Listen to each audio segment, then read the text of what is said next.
Welcome to the General Laws Committee. Call the roll, please.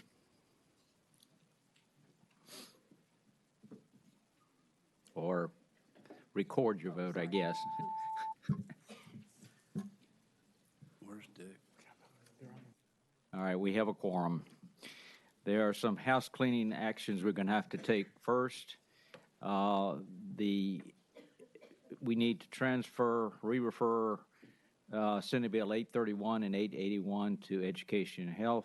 Is there a motion? Second. We need to transfer, that one is reported, that is, action is taken. We need to send Senate Bill 624 to Commerce and Labor. Is there a motion? So moved. Record your votes.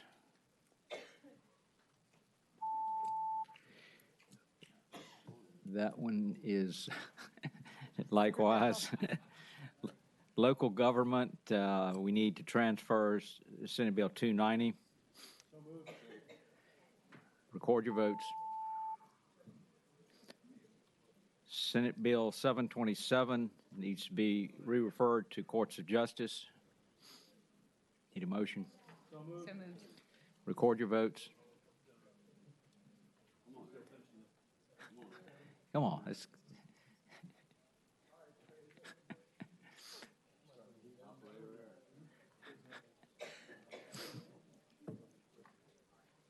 All right, you ready?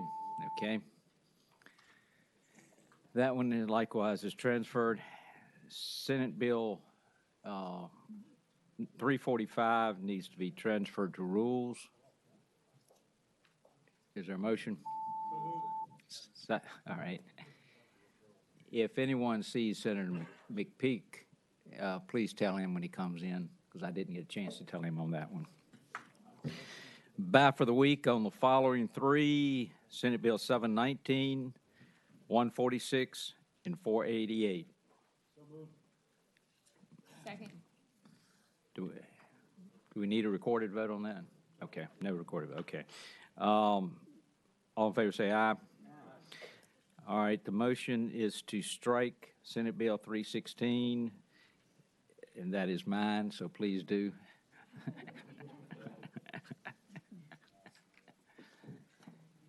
Do we need any action on that one? Record your votes. The motion is to strike Bill 619. Is there a motion? Record your votes.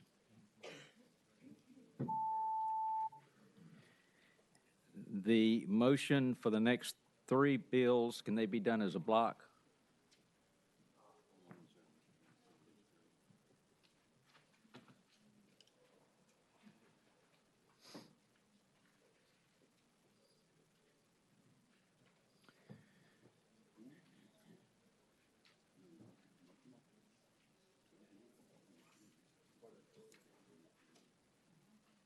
Well, are we finished with those now?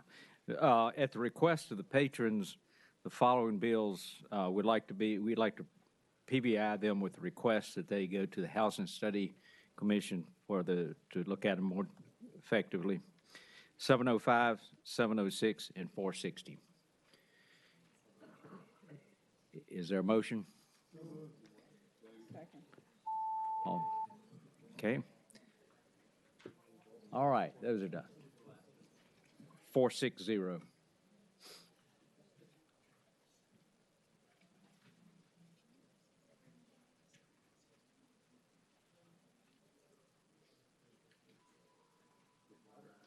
Okay. All right, we've completed our business, so let's go home. Second.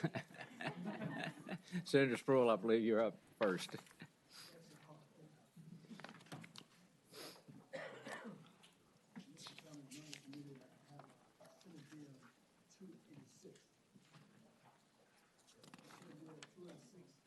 We enact 55-2251 and 55-24831, the Code of Virginia relating to landlord and the tenant's law, transit lodging in primary residence less than fewer than 90 days. What we found, Mr. Chairman, Is that mic on? Yep. Okay. what we found, Mr. Chairman, was the less than 90 days, that they will stay there, and then they don't pay the bill, you can't kick them out. Less than 90 days. This bill, in a way, allow the landlord, the hotel manager, to do some charges as far as removing them and getting the money. But also, there was some concern that we had with it. I have Mr. Chip Dick here, I believe, somewhere. Then he could explain to you what we're trying to do. Welcome. Good afternoon, Mr. Chairman. I'm Senator Spruill's lawyer this afternoon. I hope he pays well. Yes, I'm sorry, Mr. Chairman. I have a substitute. All right. Is there? Properly moved and seconded to adopt the substitute. All in favor say aye. Aye. All opposed? Okay.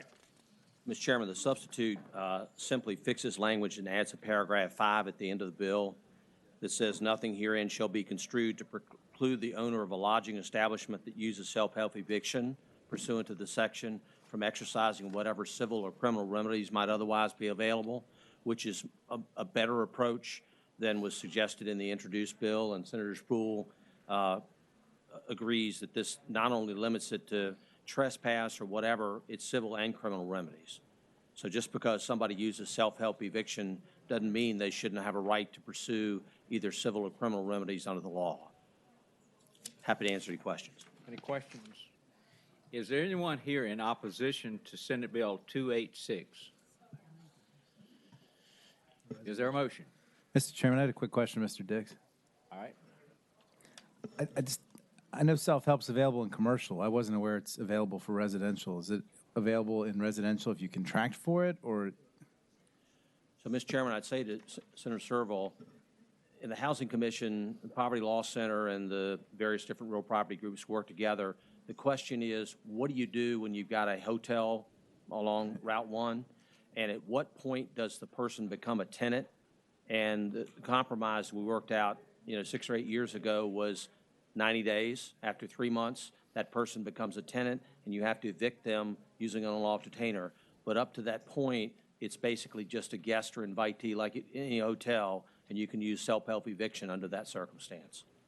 That's what the law provides. And Senator Spruill's situation is that if you use self-help eviction and somebody doesn't move out because it incites a breach of the peace, then do you still have a right to go to the police and ask them to be arrested? For Understood. Thank you.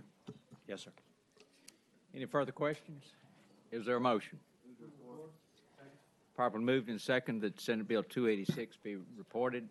No further discussion. Open the roll, please. That bill is reported. Thank you, Mr. Chairman. Thank you so much. Have any other patrons? All right.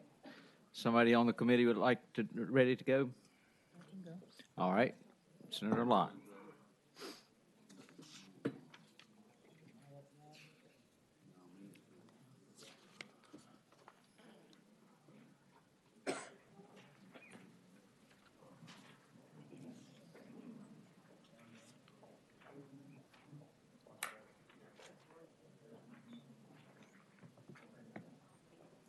Welcome. Mr. Chairman, I have 3 bills, and they've been moving targets all day. I'll start with Senate Bill 194. Give your attention to Senator Locke on 194. And I believe that, is Senator McPike here? Because I think he has the same bill.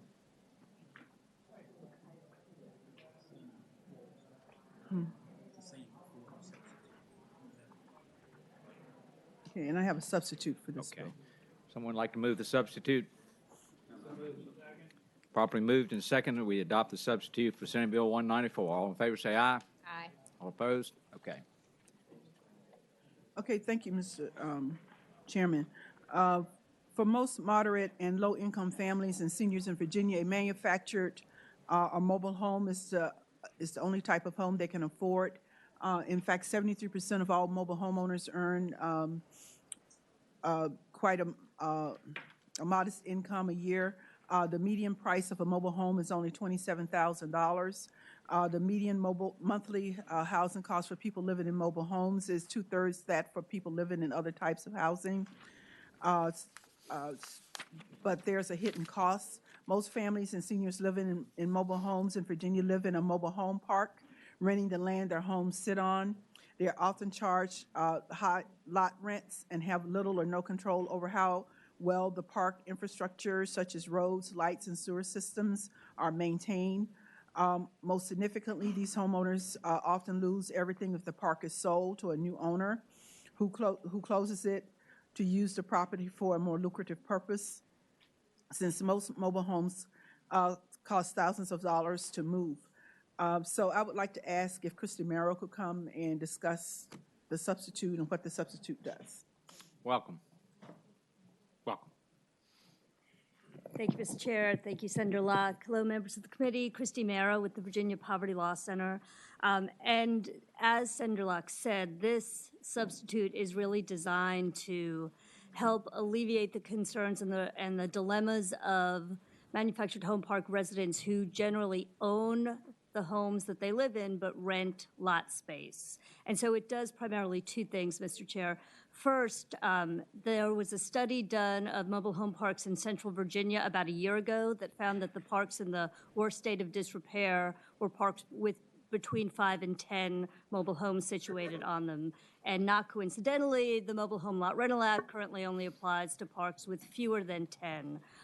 With more than 10 homes situated on them. And so the first thing this does is it lowers the, quote, trigger number for coverage under the Mobile Home Lot Rental Act to 5, so that those smaller parks would also come in under the requirements of the Act, which would provide for some oversight in terms of what a park owner has to do to maintain it in a fit and habitable condition.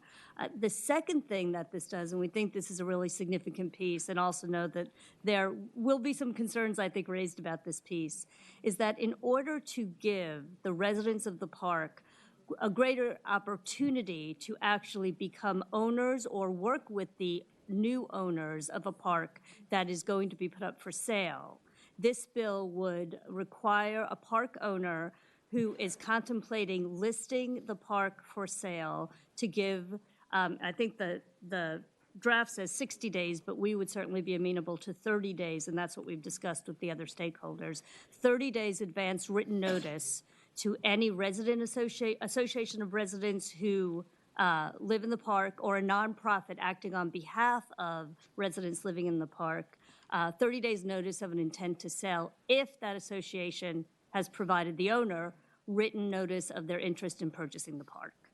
The other thing it does is provide that same group that has provided written interest in purchasing the park to the park owner a first right of refusal. The bill does not specify how long that first right of refusal must be for. It could be as brief as 24 hours, which I don't think is uncommon in real estate practice. What it does, however, is it gives a group of residents on their own or a group of residents who has been working with a nonprofit organization and who has positioned itself to purchase that park through obtaining pre-approval for a loan and whatnot, to actually be in a realistic position to buy the park and then get a greater sense of ownership and control over the day-to-day operations. There are resident-owned communities in other states, and those communities are known to be well-maintained, they're known to be stable, they're known to be healthy communities. And so we thank Senator Locke for introducing this and ask that you look favorably on this bill, and I'm also available for any questions. And I know Senator Locke also has an additional 2 witnesses. Any questions of the witness? Mr. Chairman. Senator Reeves. Christy, can you tell me anywhere else in landlord, tenant law, or real estate law where we work in a manner as to give a carve-out specifically like this for an organization to have a first right of refusal and something that's a private contract? Mr. Chair, Senator Reeves, I don't know of anything, but I would So say... would you contend that we are breaking new ground here? Mr. Chair and Senator Reeves, I think that it's fair to say we're breaking new ground, and I think also that it's fair to say that there is a reason for that. We have hundreds of thousands of individuals living in manufactured homes, and for those, a large portion of them who live in these parks, their homes are treated as personal property. They're treated as vehicles rather than homes because under Virginia law and the laws of many states, you cannot convert your mobile home to real property unless you own the land it's situated on. So it is breaking new ground, but it's also new ground that would be extremely beneficial to those lower-income Virginians, many of whom are either older or have children who live in these mobile home parks. It would give them a heightened sense of security and ownership. Mr. Chairman, follow-up question. So don't they have that opportunity, that right now, if I'm on a mobile home park, the land at least, and I want to sell it, can't they do that now? Mr. Chair, Senator Reeves, they can certainly put in an offer. And what this legislation does is it gives those folks who are living in that mobile home park already, it does give them a greater opportunity to get everything together that they need. By and large, people who purchase mobile home parks and run them as, I don't want to say absentee landlords, but as third-party businessmen, are doing this as a business, and they have all of the procedures sort of down pat, as good businessmen do, in order to purchase these parks when they learn about them and when they feel it's advantageous to them. Really what we're doing here is taking a group that doesn't have that knowledge, that doesn't have the experience, and giving them a little bit of an opportunity to put themselves in a position where they can realistically compete with those business owners. Thank you, Mr. Chairman. Questions? Oh, Christine, when we talked about listing, if there was an unsolicited offer for a piece of property, that would this not kick in? Mr. Chair, if there was an unsolicited offer, there would be no requirement to provide 30 days' notice to the association. The first right of refusal would still apply, but that notice requirement would not. Thank you. Is anyone else wish to speak in support? Welcome. Good afternoon. My name's Mary Wickham. Appreciate the opportunity to speak on behalf of this bill. I'm the former director of the Sacred Heart Center, which is a nonprofit organization in Richmond. In that role, I worked with many residents of mobile home parks along Jefferson Davis Highway, particularly ones living in the Rudd's mobile home manufactured home park along Route 1. As a result of that experience, I learned, one, how many people live in mobile home parks in our communities, and also how vulnerable they are. In this situation, a park was threatened with closing because of unacceptable conditions by the city. It was eventually sold, but we went through a lot of a process of what options were there for people in these mobile home parks who had invested in the trailers or in the manufactured homes and were paying actually quite large rents for very little. And they were sort of stuck in a way. They couldn't vote with their feet because they'd invested in the home itself.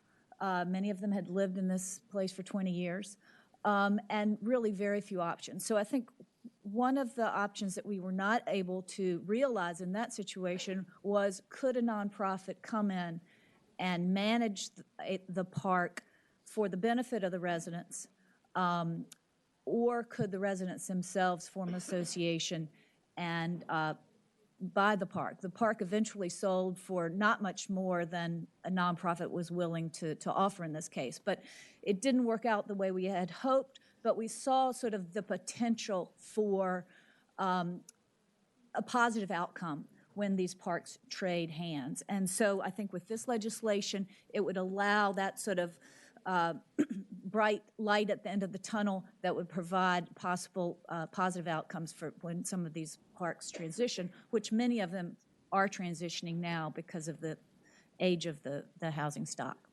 Thank you. So thank you very much. Any questions, Speaker? All right, welcome. Mr. Chairman and Senators, I'm Overton McGee with Habitat for Humanity Virginia. We support this bill. Habitat for Humanity of Greater Charlottesville has bought 2 trailer parks where residents were in danger of displacement and where the mobile homes were out of date. The first one has been redeveloped into a mixed-income neighborhood of townhouses, condos, and apartments that included affordable home ownership opportunities and affordable rentals for the trailer park residents, who also helped redesign the neighborhood. The second one is 351 trailers, mostly owned by the residents and mostly quite out of date. It too will be redeveloped into a mixed income neighborhood where no one will be displaced. Everyone will have an opportunity for an affordable home ownership opportunity or an affordable rental on the property. No one has been displaced. The neighborhood, the residents have been extremely involved in improving the quality of the parks and then planning the redevelopment. Currently, about a dozen residents are involved in planning the design, which will go to rezoning for Southwood Mobile Home Park. So these residents have proven that they have the desire and ability to improve and control their communities. So we hope you'll consider this bill. Okay, thank you.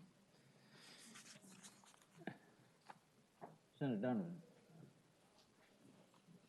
I just had a couple of questions about this because I get this and I want to make this work, but I have some concerns about specifics. On line 48, it says, consider and negotiate in good faith regarding any offer to purchase the park made by the association. No, it doesn't? No, it does. It absolutely Okay, does. so the point is that we're setting up a situation where I understand the problem. I'm wondering if this is the best solution, and I don't know enough to know. I am very concerned about that line because I think it sets up undue risk of more, court cases and conflict. And so I get what you're getting at here. I don't know if we vetted this solution well enough. Could we look at this? Is there some committee that would be appropriate to look at? I want stable housing. I want this to work, but it sounds like there are a lot of variables. Could we look at this and over the next year, and where would it go to the Housing Commission? Where would we look at this to see if we've exhausted and if there are other variables that might be stabilized if we looked at this as a holistic problem? That was going to be my suggestion, is that over the course of the next year, let's just send it to the Housing Commission for further study. Are you making that motion? I am. All right. Is it properly Yes. moved and seconded that bill be PPI'd and referred to the Housing Commission for study over the course of the year? All right. That will be the end Okay, result I of that will one. move away and let the other folks come. Okay, fair enough. Thank you. Thank you. Senator McDougal, I think you were next. Thank you, Mr. Chairman. Mr. Chairman, I don't think this one is anywhere near as complex. It's Senate PBI. Bill 396. Mr. Chairman, members of the committee, this came to me by my local library board. Every individual of the 12-person library board or 13-person library board of directors petitioned the Board of Supervisors to ask that the board be dissolved and become an agency of the county. As the county looked through that process, they felt like the code had to be altered in order for that to occur, and thus we are here. So I do have, I did not make copies for each member, but I did actually receive a copy of the resolution from the library board where each of the board members signed asking that they be dissolved. Is there anyone here in opposition to Senate Bill 396? Properly moved and second. Any further discussion? Hearing none, I'll open the vote. That one is reported. Thank you, Mr. Chairman, members of the committee. Senator Lucas, I believe you're next. Welcome. Thank you, Mr. Chairman, members of the committee. when I stand before this committee, I normally say you've seen this bill before. Well, you've seen part of this bill before. This bill is a little bit different. I was sitting outside this very room one day and had a little epiphany about how I might get this bill out of the General Assembly. This may not work either, but at least it's worth a try. I thought if I changed some parts of it to put in some maybe charities, that might go over a little bit better. I'm trying to compose myself, okay? Let me start by, as introduced, Senate Bill 90 creates the Virginia Casino Gaming Commission as the licensing body for casino gaming. It requires a program allowing a person to voluntarily exclude themselves from gaming facilities, authorizes casino gaming in any locality after a referendum has been approved, establishes problem gaming treatment and support fund administered by the Commissioners of Behavioral Health and Developmental Services. Revenue and allocation from casino gaming is as follows. Mixed beverage license fee, set at $2 per gaming station for the state and $1 per gaming station for the locality. That sounds a little better, right? 2, little I, gross receipts taxes of 20%. Of this amount, 89% will go to the toll mitigation fund, 10% to the locality, and 1% to problem gaming treatment and support fund. 3, little I, admissions tax of $2 per person. Of this amount, 89% will go to the toll mitigation fund, 10% to the locality, and 1% to the problem gaming treatment and support fund.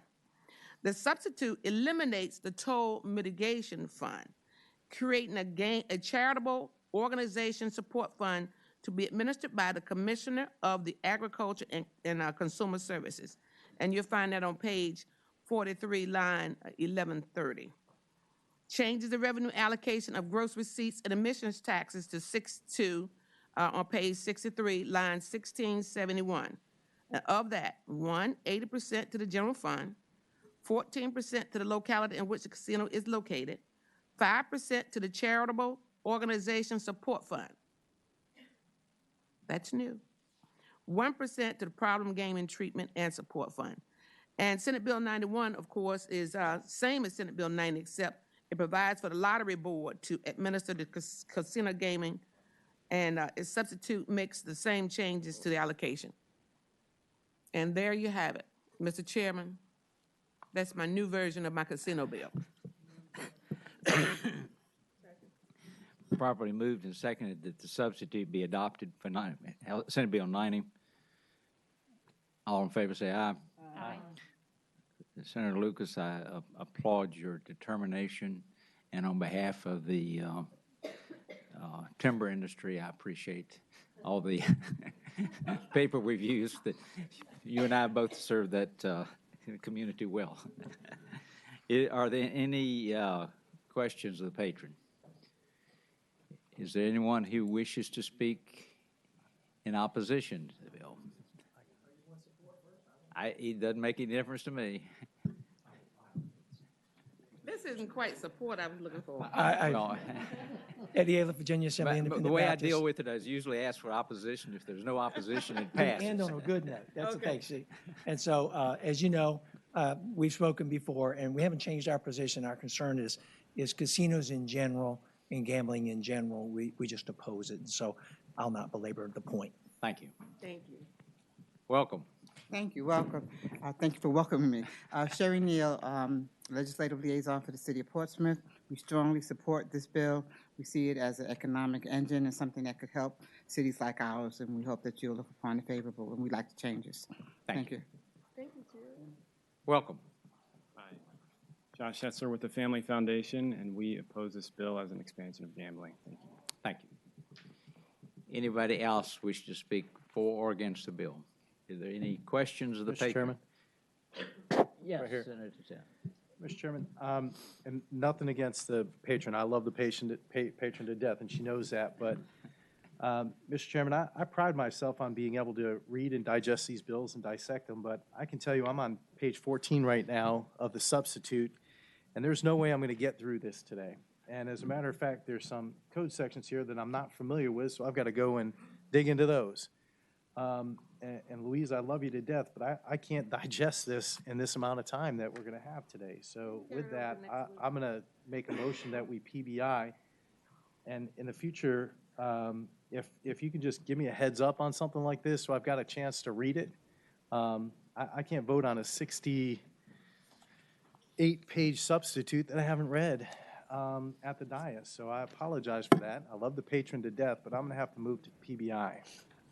Is there a second? Was there a second? All right. Properly moved and seconded.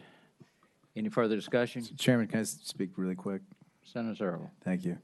I appreciate the bill from the senator from Portsmouth, and I hate gambling myself. I hate gambling myself, but I love the idea of the state allowing it. My district sits across the river from my $1.4 billion casino, which is sucking over $300 million of Virginia money out into Maryland a year, which is funding Maryland schools, roads, and their government.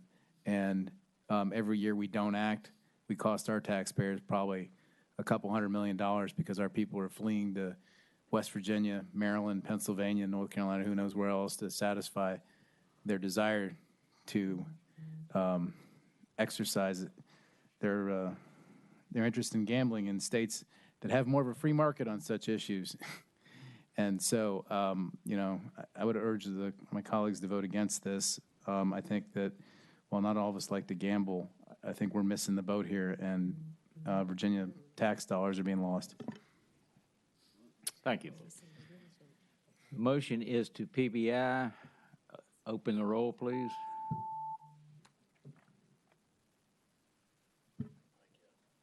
What is it? I don't know. Ayes 10, noes 5. All right. Bill is defeated.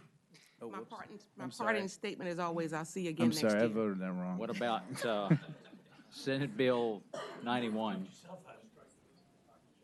Just flip me in McPike. Thanks, Scott. Yeah. You have Senate Bill 91. So that's wrong. Whoops. Senate Bill 91 is the same as 90, except that it provides for the lottery board to administer the casino gaming. Okay. That's essentially the only difference, except that the substitute makes the same allocations for charitable funds. Do you want to strike the bill? I don't want to. Okay. Mr. Chairman, with that, I'd like to make a motion we PBI. Move is to PBI, properly seconded. Any further discussion? Hearing none, record your votes.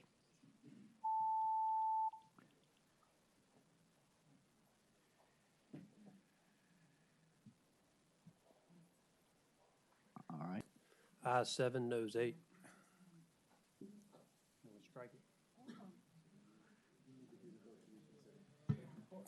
Mr. Chairman. I can strike the vote. Okay. Strike the vote. The motion is to PBI, Senate Bill 91. Is everybody on the right page?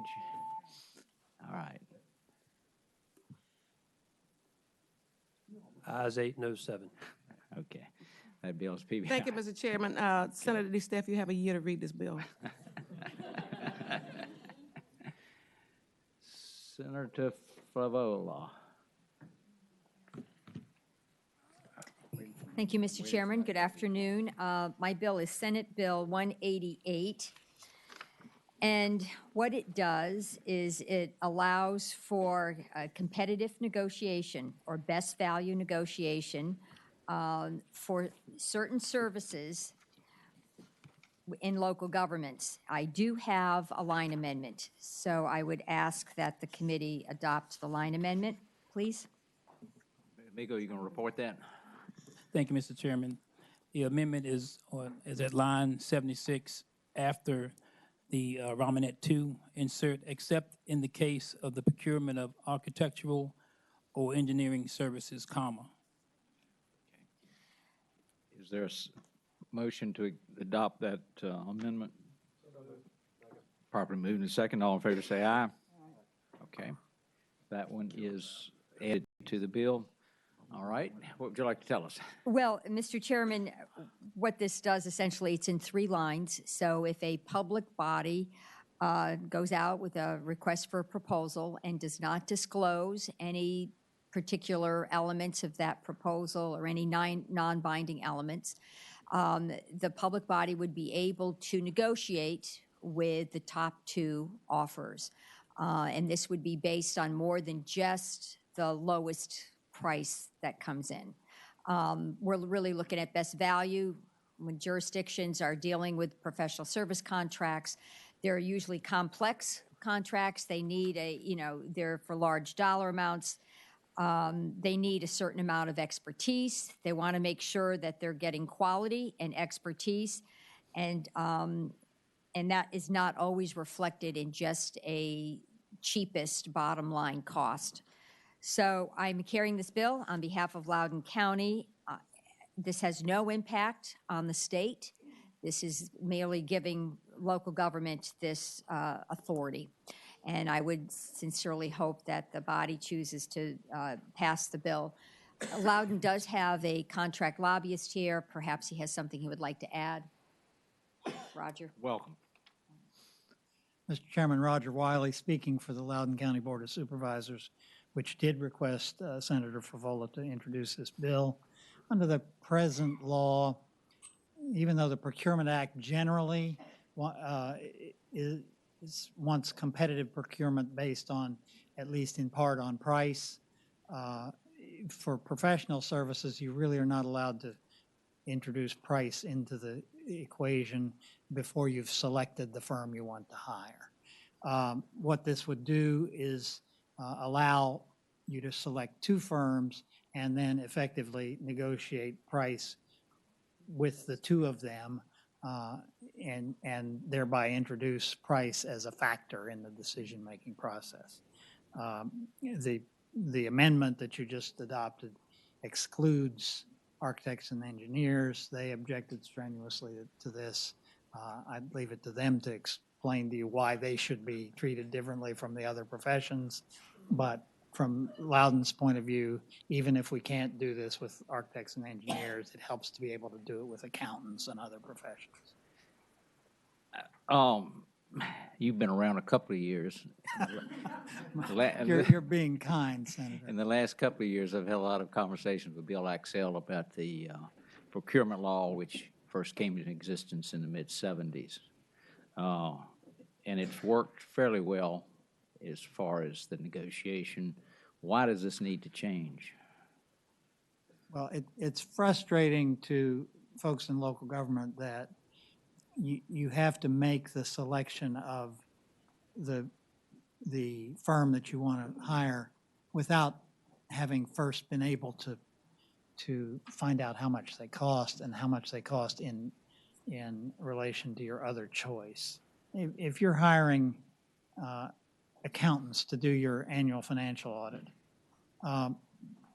in all likelihood, the top two or three firms are going to be pretty much the same in terms of their skills and ability to do the work you have put before them. And we just think that you ought to be able to introduce price into the evaluation process earlier than the law now permits. Okay. Any questions of the patron or the proponent? Mr. Chairman. Yes. Question for the speaker. The code section that you're amending is in regards to multiple awards. Is that correct? No, it is not. It's in regard to all professional services and allows you to pick the top two firms rather than just the top one and then negotiate price with the two. Right. The code section is inserting, if I'm not mistaken, says if the terms and conditions for multiple awards are included in the request for proposal, public body may award contracts to more than one offer. So in a circumstance where you have an A&E contract or other contract where you have different types of work under the scope, but you're awarding to multiple companies, correct? You may be, yes. Could be. You would then potentially have an issue where you have multiple awards scheduled for, say, a category of internal audit or accounting or other such circumstances that one firm might be busy on one task, and therefore you also need to have the flexibility to go to a second offer within the context of the RFP? That's correct. So it would actually help some of your business process and flow by resolving some of these issues. Is that correct? Yeah, that is true. Yes, sir. All right, so to the patron, so this is sort of the crux of what you're trying to resolve with this bill? Yes, we're trying to provide an additional tool in the toolbox so local governments can be as efficient as possible when they're attempting to award a professional service contract. And this is providing another option where they would, can interject cost into the conversation amongst the two top best qualified firms. Follow-up question, Mr. Chairman. Senator McPike. In normal RFPs, not multiple award schedule contracts, you'd have the ability in a, say, single project RFP process, two-step still, qualifications first, secondary, then price. You would still have the ability to disqualify the first if negotiations are not successful, then go to the second offer. But in this circumstance, in multiple awards contracts, the circumstance is different, if you follow me. So in other words, in normal context, without multiple award schedules, you already have the ability to reject the first offer. If you don't come to negotiations, you're allowed to go to the second offer. I believe that's correct. Yeah, I think you're reading it correctly. I'm having to tap my local government experience, which is. In the follow-up question, Mr. Chairman? Continue. So I think, Mr. Chairman, you allude to some of the earlier contexts that this committee has handled. This is somewhat different in the context of multiple award schedules, and therefore the need to distinguish when you have multiple cases of multiple different types of award.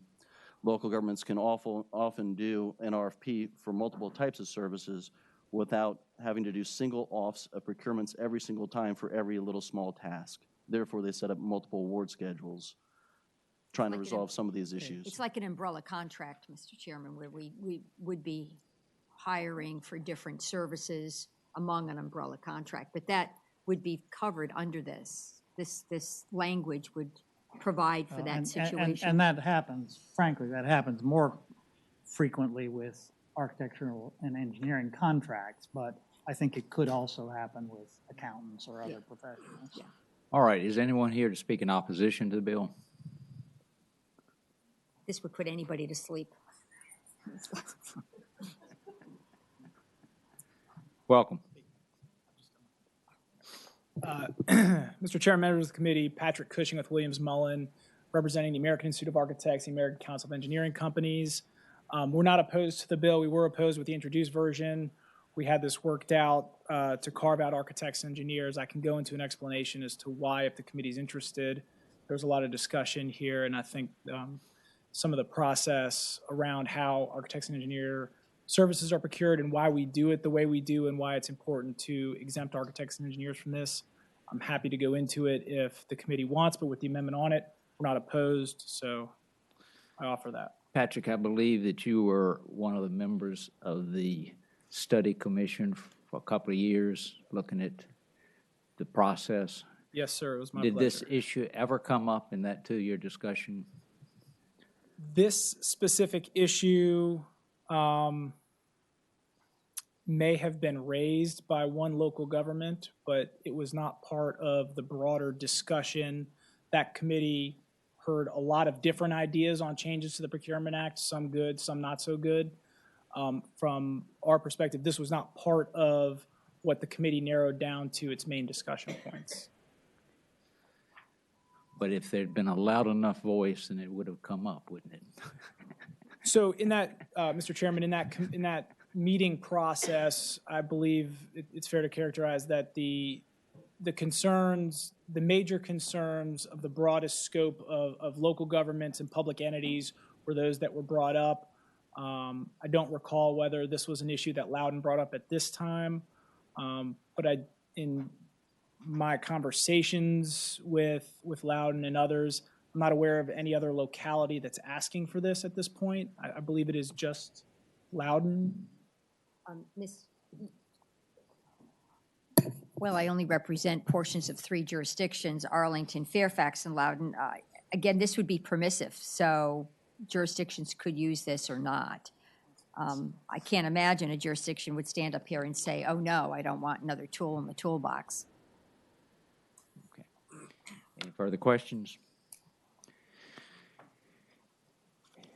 Senator Steff. Mr. Chairman, now, reading a couple of paragraphs above that, it states in there, the request for proposal shall not, however, request the offer to furnish an estimate of man-hours or cost of services. This seems to try to counter that, and with that, I'm opposed to this and would make a motion to PBI. Is there a second? Second. Properly moved and seconded, the bill be PPI'd. Any further discussion? Record your votes.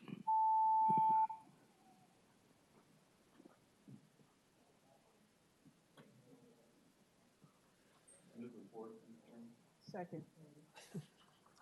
Properly moved and second, well, let's report the PBI was 6 aye, no, 9 no. The motion is to report the bill.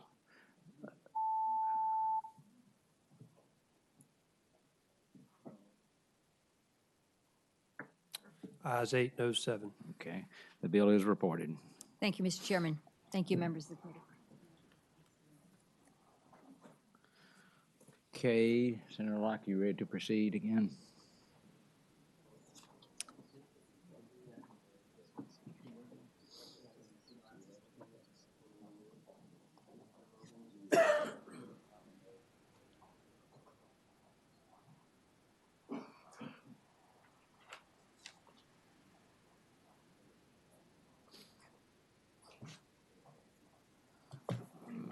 Thank you, Mr. Chairman. I have Senate Bill 195. And there is a substitute.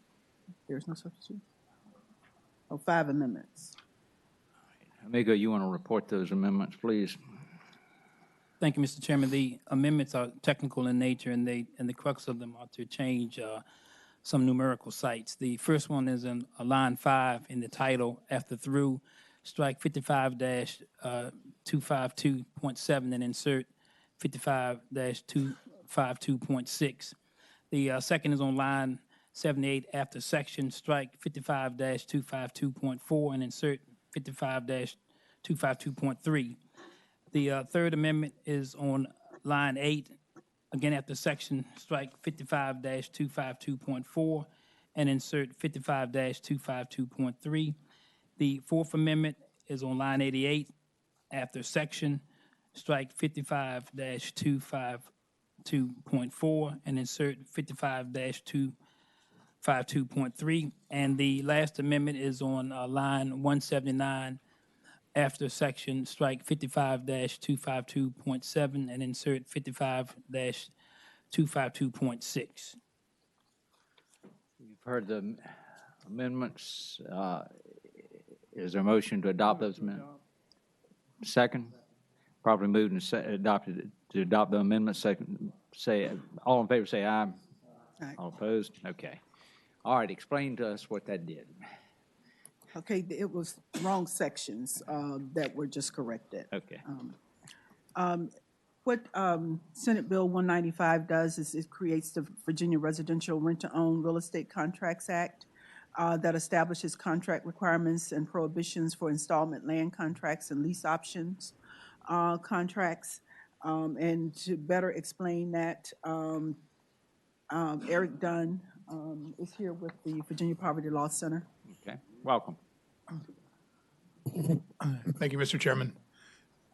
This bill deals with so-called rent-to-own real estate transactions, which have become much more prominent in recent years, in large part because there were thousands and thousands of homes that were foreclosed during the foreclosure crisis of 2008, 2009 that basically wound up in the hands of banks. A lot of these properties were in very poor condition, and a number of companies around the country have acquired these properties, often by the thousands, and are now marketing them as rent-to-own, where someone usually pays a substantial down payment to move into the property, moves in, and basically has the rights of a tenant. So if they are late on their rent or something like that, they can be evicted and lose their home within a matter of days.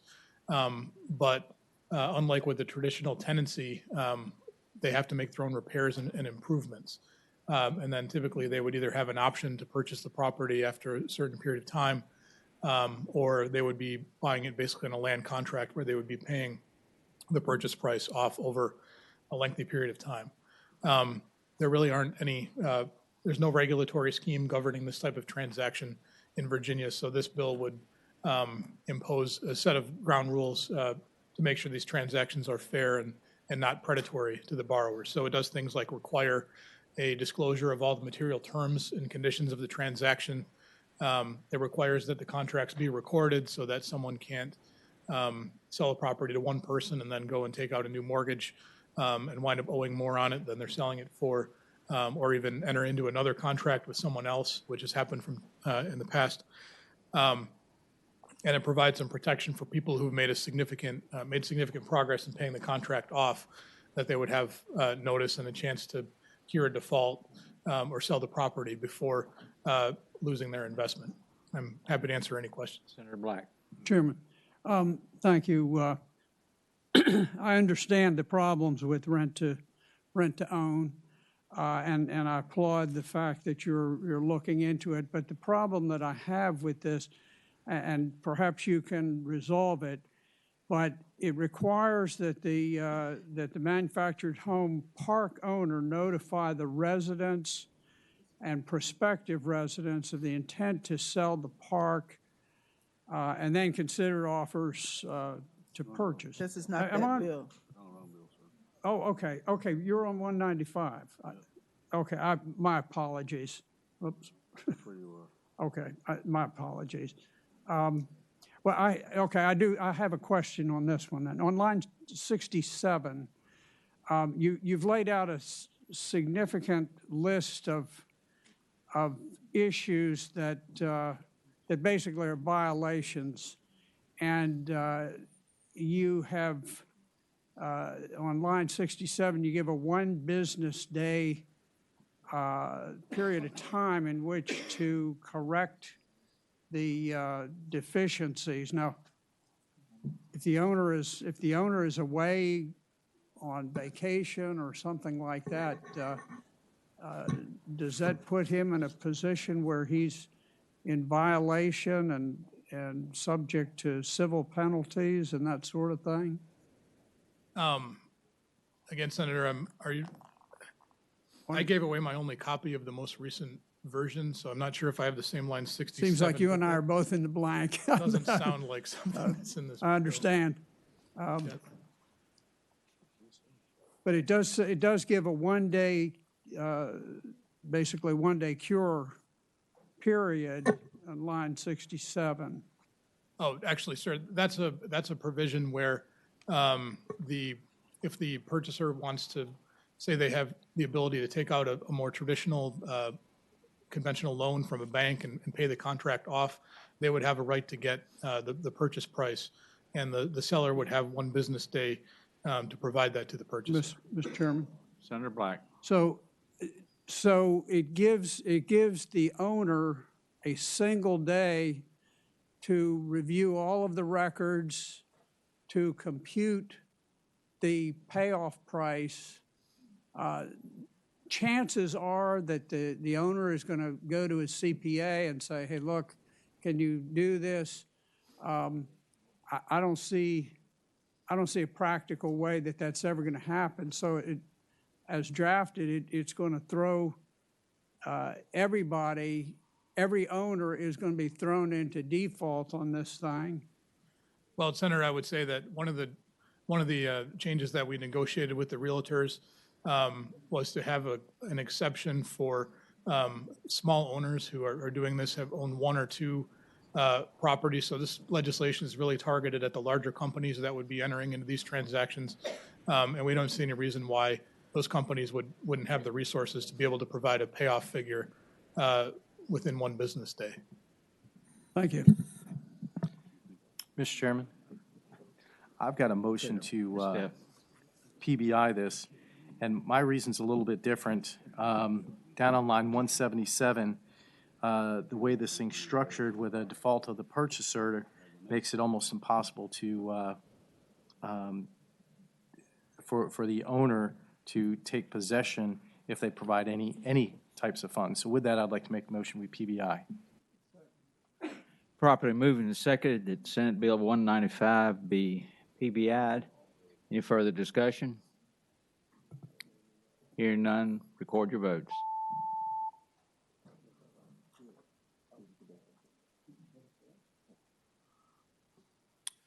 Ayes 8, no 7. That bill is PBI'd.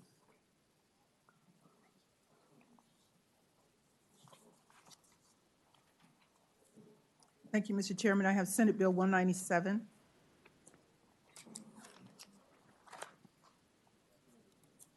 All right.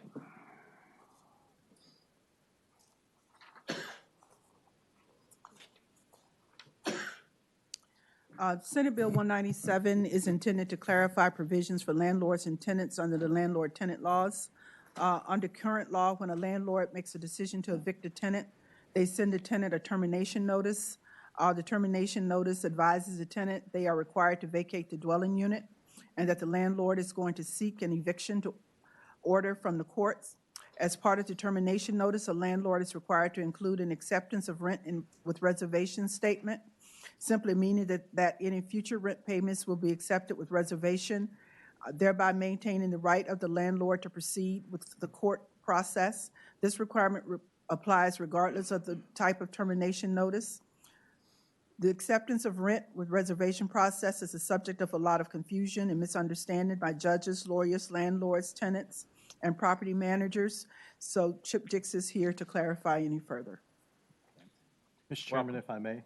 Senator, the staff. This is a really good There are two bill, amendments. and I'd like to move to report this once we accept the amendments. Wait just a minute.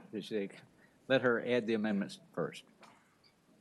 Senator, Amigo. Thank you, Mr. Chairman.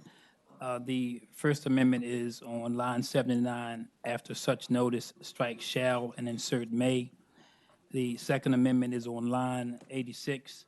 After the stricken competent jurisdiction, strike 55-248.6 and insert 55-248.31. Properly moved and seconded. Those amendments be adopted. All in favor say aye. Aye. All opposed? Okay, Senator Distaff, I'm sorry. Mr. Chairman, I'd like to make a motion to pass this bill and move it on. It's a very well-written bill, and truly that this one, I think, is a great consumer protection and really opens up an opportunity and protects both the landlord and the tenant.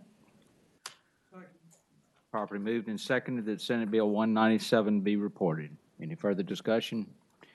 Hearing none. Record your votes. Okay. That bill is reported. Thank you, Mr. Chairman. Okay. No other patrons. Who else would like to? Senator Reeves. What's bill number?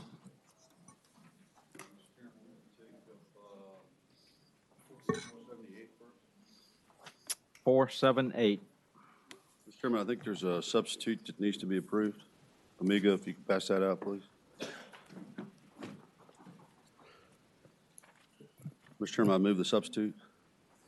Properly moved and seconded that the substitute for 478 be adopted. All in favor say aye. Aye. All opposed? Okay. Mr. Chairman, members of the committee, before you, this was brought to me by Jeff Palmore over at the Virginia Bar Association, and this deals with a statute dealing with unlicensed contractors. It attempts to clarify the statute so that citizens, businesses, attorneys, and judges can better understand and apply the law. Honestly, it doesn't make substantive changes to the law, but really clarified by case law. It deals with prohibited acts by contractors. It provides an unlicensed contractor cannot enforce a contract for work where a license is required unless the contract was entered to in good faith and without actual knowledge that the license or certificate was required. Jeff Palmore is here to speak to the bill if we need him to. Well, thank you, Mr. Chairman. Jeff Palmore with Reed Smith on behalf of the Virginia Bar Association. I think Senator Reeves covered everything. We've got Alex Burnett from the Virginia Bar Association Construction Law section. If there are any questions or clarifying comments that he could provide. One of the folks that are in support of this are the Associated Builders and Contractors, AGC. We had a conversation before the committee with the AFL-CIO about the language. They were comfortable with it. Senator Reeves said it's not trying to change the substance of the law, but just trying to make sure that everybody who uses it can understand it and apply it properly. Okay, thank you. Any questions? Anyone here in opposition to Senate Bill 478? Is there a motion? Second. Properly moved and seconded that Senate Bill 478 as a substitute be approved. All in favor say aye or record your vote. Okay. That one is reported.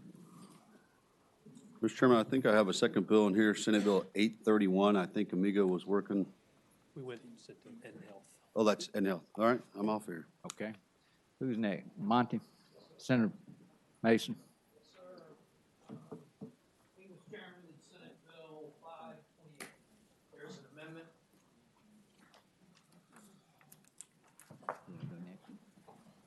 You want to read it? You want me to tell? Okay. Okay. Thank you, Mr. Chairman. The amendment is on line 19 after translation service after the period. Insert the licensee shall not charge a fee for such assistance or referral, period. I move the amendment, Mr. Chairman. Properly moved and seconded that amendment be adopted. All in favor say aye. All opposed? Okay. Mr. Chairman, this bill attempts to take a real estate transaction, and if a buyer has a problem understanding the English version of the contract, the realtor can forward to a translation service or to someone to translate the documents for them. We've tried to make sure we cover no unauthorized practice of law. They can't do anything they can't do today in another language, and the amendment says you can't get a kickback or you can't be paid for referring to one particular service. Any questions of the patron? Is anyone here in opposition to Senate Bill 528? Properly moved and seconded that Senate Bill 528 be, as amended, be approved. All in favor, record your vote. That one is reported. Senator Barker.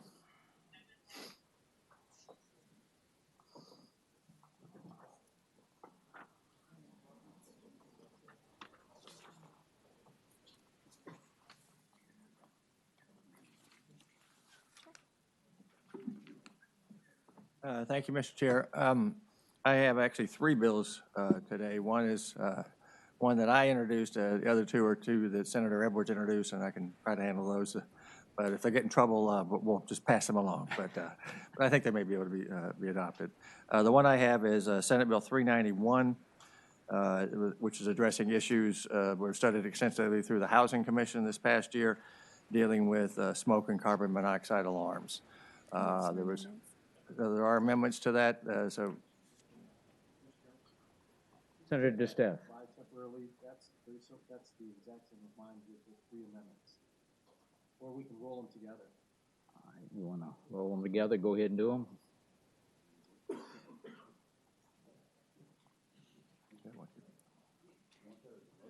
Mr. Chairman. Should we pass the amendments? Mr. Chairman, if it's Senator DeStef's intention to roll his bill into Senator Barker's, I would make that motion. Is that your intent? It can be either way. It doesn't matter. I think the three amendments that would go on here would make it the exact same as mine. Okay, well, either to do that or put the language in the other. I don't know what the patron's intent is. Doesn't matter to me. Mr. Chairman, whatever the pleasure of the committee All right, is. y'all have a one-on-one and see who wins. There you go. We'll arm wrestle later. Yeah. Right. Have the amendments read, please. On line 21, introduced after code, insert, and shall be permitted to be either battery operated or AC powered. The second is on line 26, introduced after the, strike retrofitting, insert upgrading. Number 3 is on line 26, introduced after of, strike a smoke alarm, insert any smoke alarms. And there's a fourth one at the beginning of line 27, introduce, strike other than as.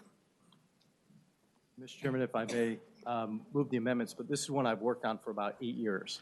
And we finally got it to the Housing Commission. So when Chip Dix was down with back surgery, he was on his back, and we had a few conversations to work out the details of this one. And we put a lot of time and effort into this, but this has been an 8-year project trying to get this thing to where it was in a posture that we could present it to this committee. The motion has been to move them, and it's been seconded.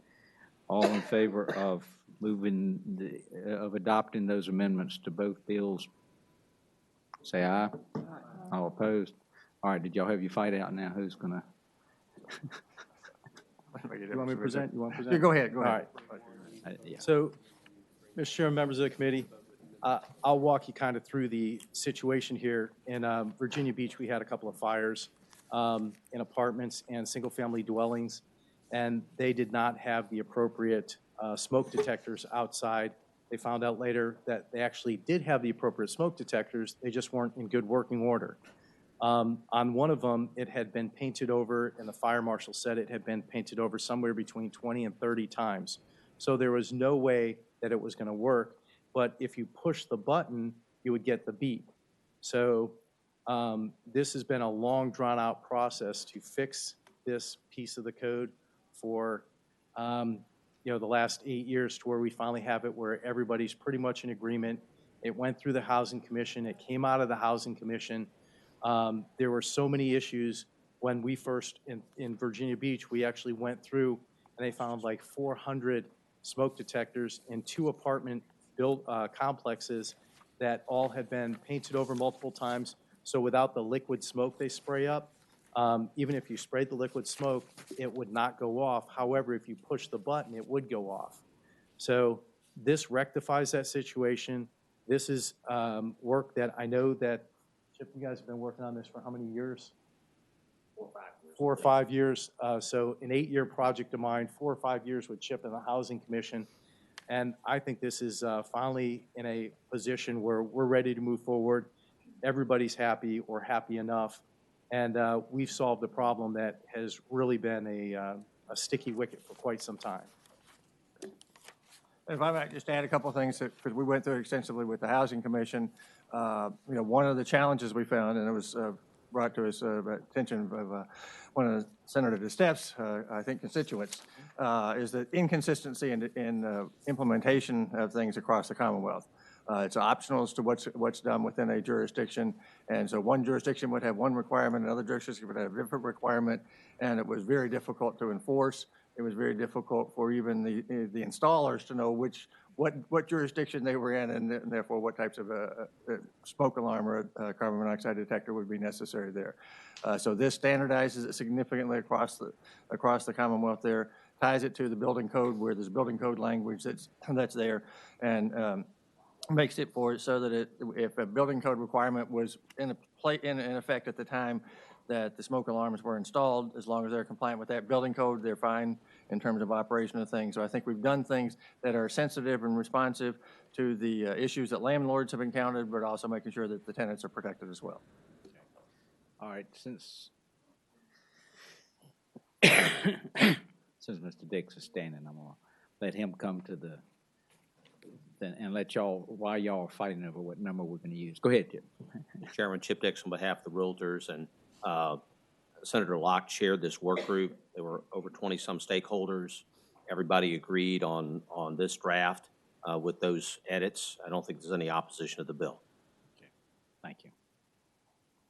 All right, y'all work Mr. Chairman, with that, I will also tell you that I've had multiple constituents ride up to Richmond quite a few times to listen to all of this stuff, and even the one I wasn't in, I got firsthand knowledge of step-by-step everything that happened on their ride back from Richmond.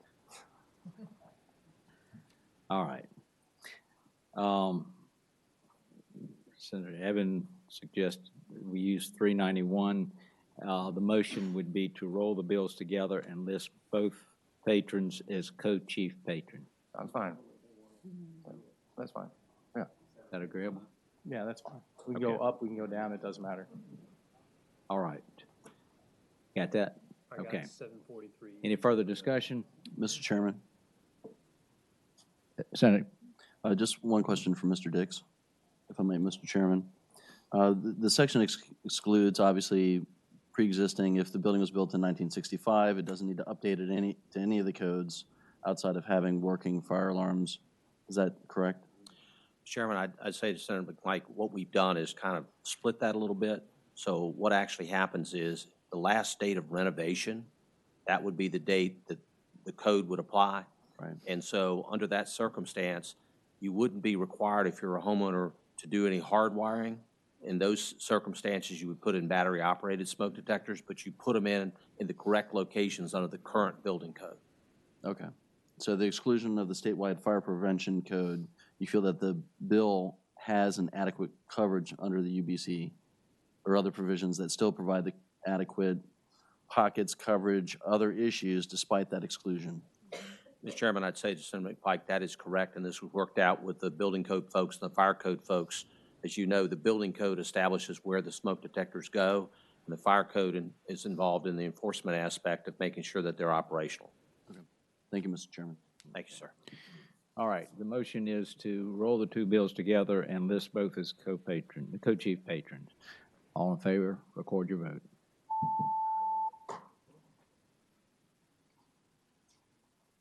All right, that deal is taken care of.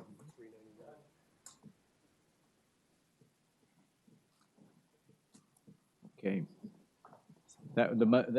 Excuse me. Okay. All right, where are we? Move to report as amended.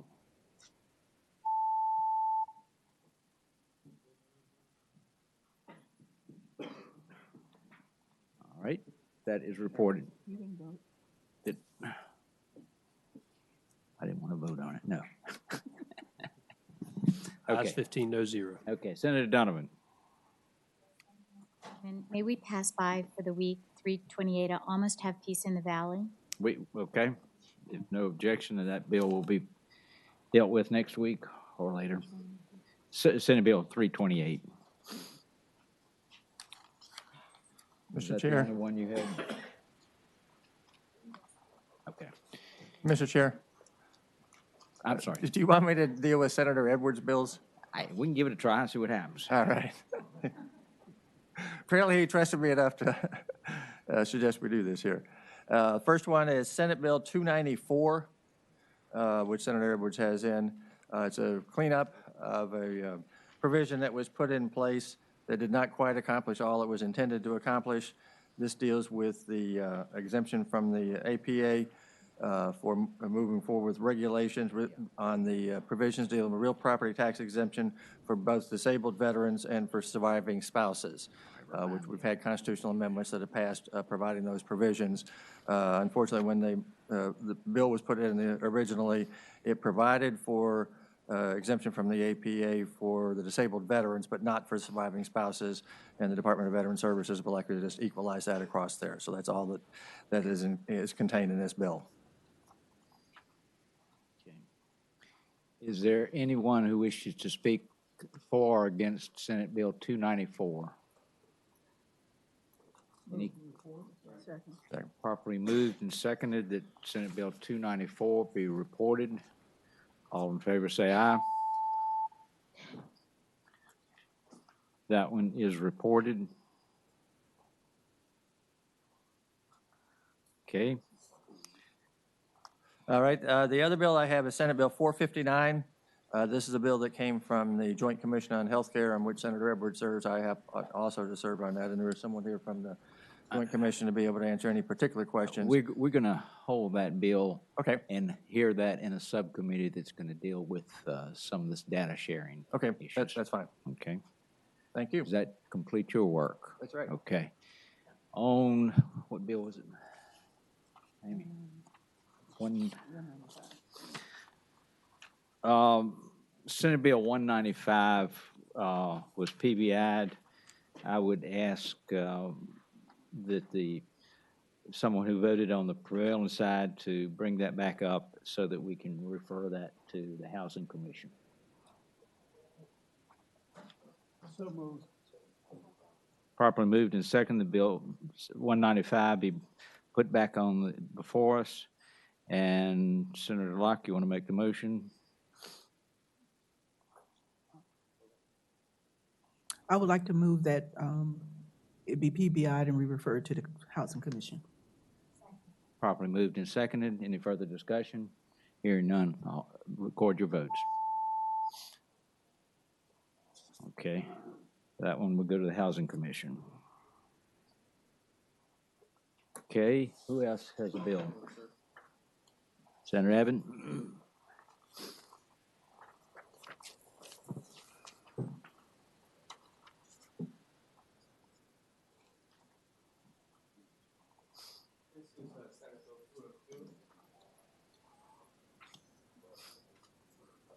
And before I forget, the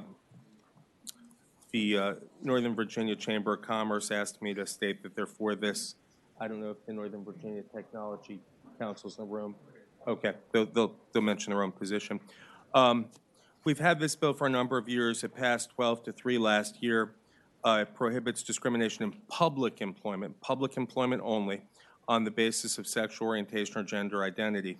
It also adds pregnancy, childbirth or related medical conditions, and status as a veteran to those same protections. A week ago Saturday, Governor Northam continued the practice of 4 of the 5 last governors by signing an executive order that protects Virginians on these same bases in public employment only. The committee may be interested to know the majority of Fortune 500 companies have policies in place to protect workers based on gender identity and sexual orientation, including each one of the 19 Virginia companies on that list. 80% of Virginians favor a state law to protect LGBT people from employment discrimination. And 80% of transgender Virginians, and this doesn't include necessarily just public, but they've reported experiencing harassment or mistreatment at work, with as many as 22% reportedly losing a job, 26% being denied a promotion, 44% feel they were not hired for that reason. And the bottom line is that high-skilled workers and high-value companies should not have to look for an executive order every 4 years to determine whether or not they'll continue doing business in Virginia. A lot of folks who bring employees into the Commonwealth have companies that maybe their spouse or just as a welcoming environment, they'd like to see that, that the state doesn't allow for discrimination, at least in their own hiring. Most Virginians think this is already illegal. And the last thing I'll say is that all qualified Virginians, including LGBT people, should be treated fairly and equally under the law.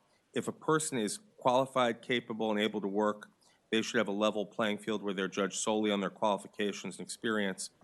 And it's to the Commonwealth's advantage. We need the most qualified people, regardless of their characteristics. So with that, that's my presentation, sir.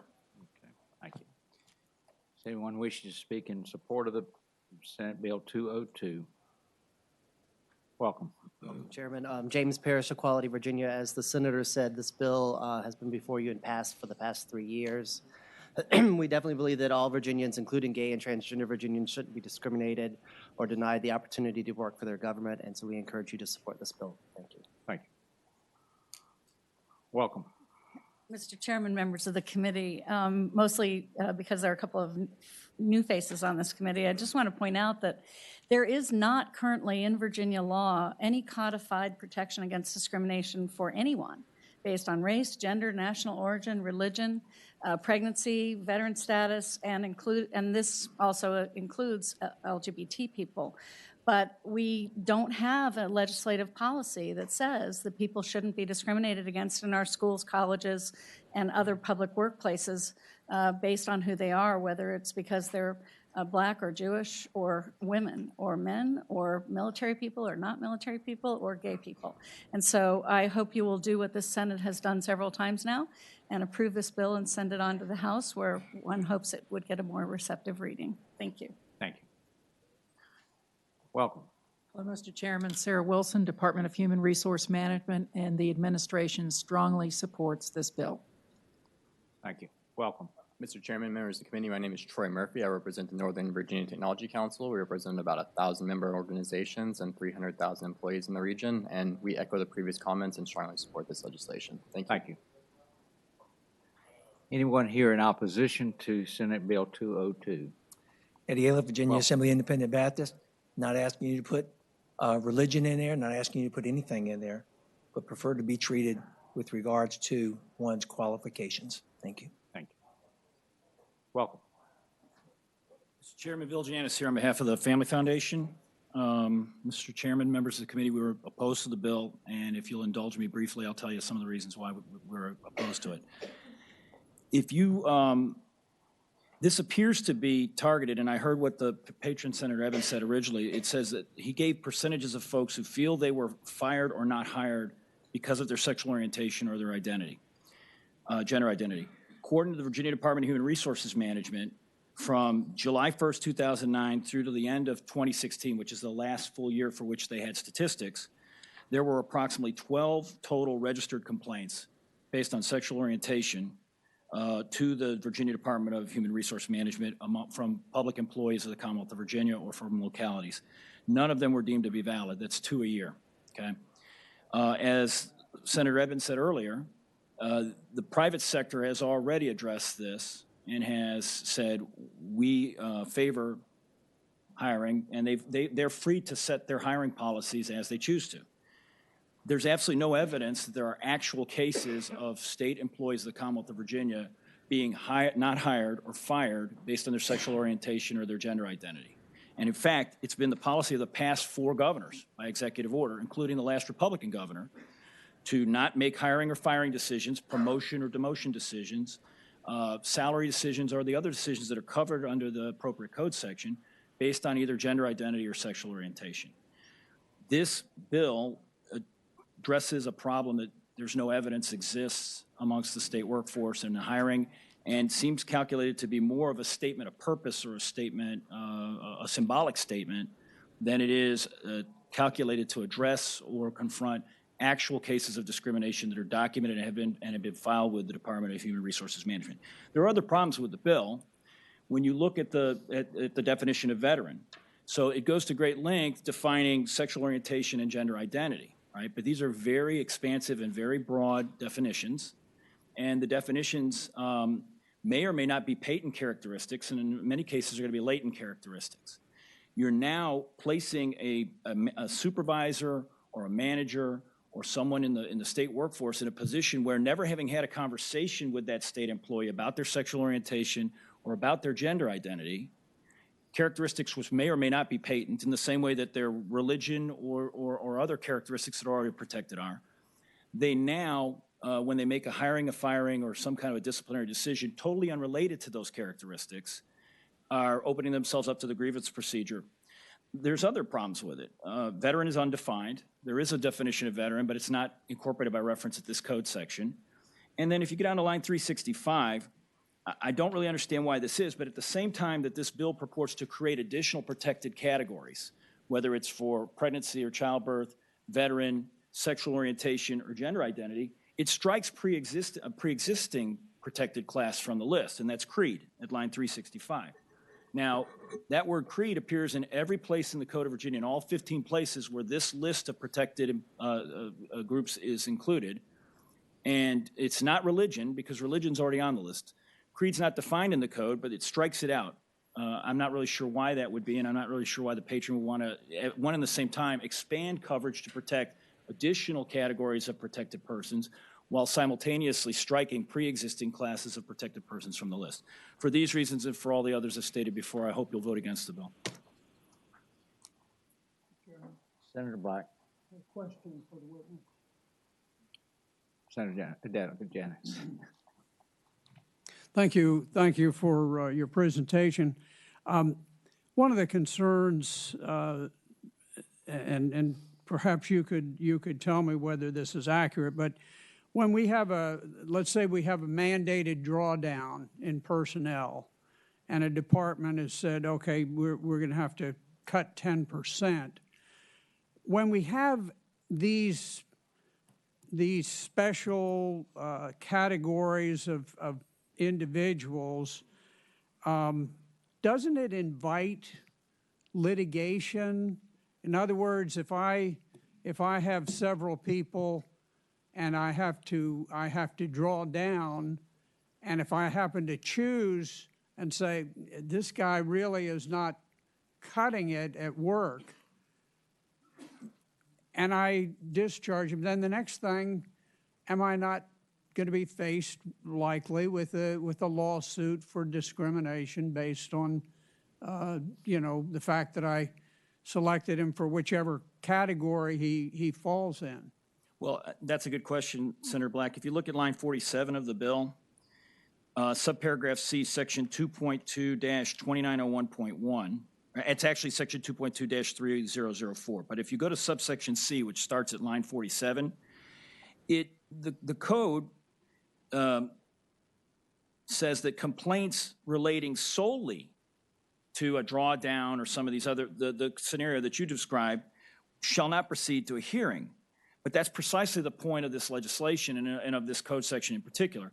Once you add protected statuses, whether it's for race or religion, which are already in the Code of Virginia, or sexual identity and sexual orientation, when there is a drawdown or a decision made on hiring, promotion, transfer, assignment and retention of employees within the agency, suspension from duties because of lack of work, reduction in workforce, as you described, while that layoff, because there's a reduction, would not trigger a complaint or authorize a complaint solely because of it, in combination with someone claiming protected status or aggrieved status by virtue of being in one of the protected classes, would, in my reading of the law, and I think in most reading of the law, trigger an action, would trigger a complaint. Okay, and the complaint is just the first step in the process. So I think that's the whole point of the legislation, is once you create a protected status or category, even if the supervisor makes a decision about hiring or a drawdown on criteria that are completely unrelated to sexual orientation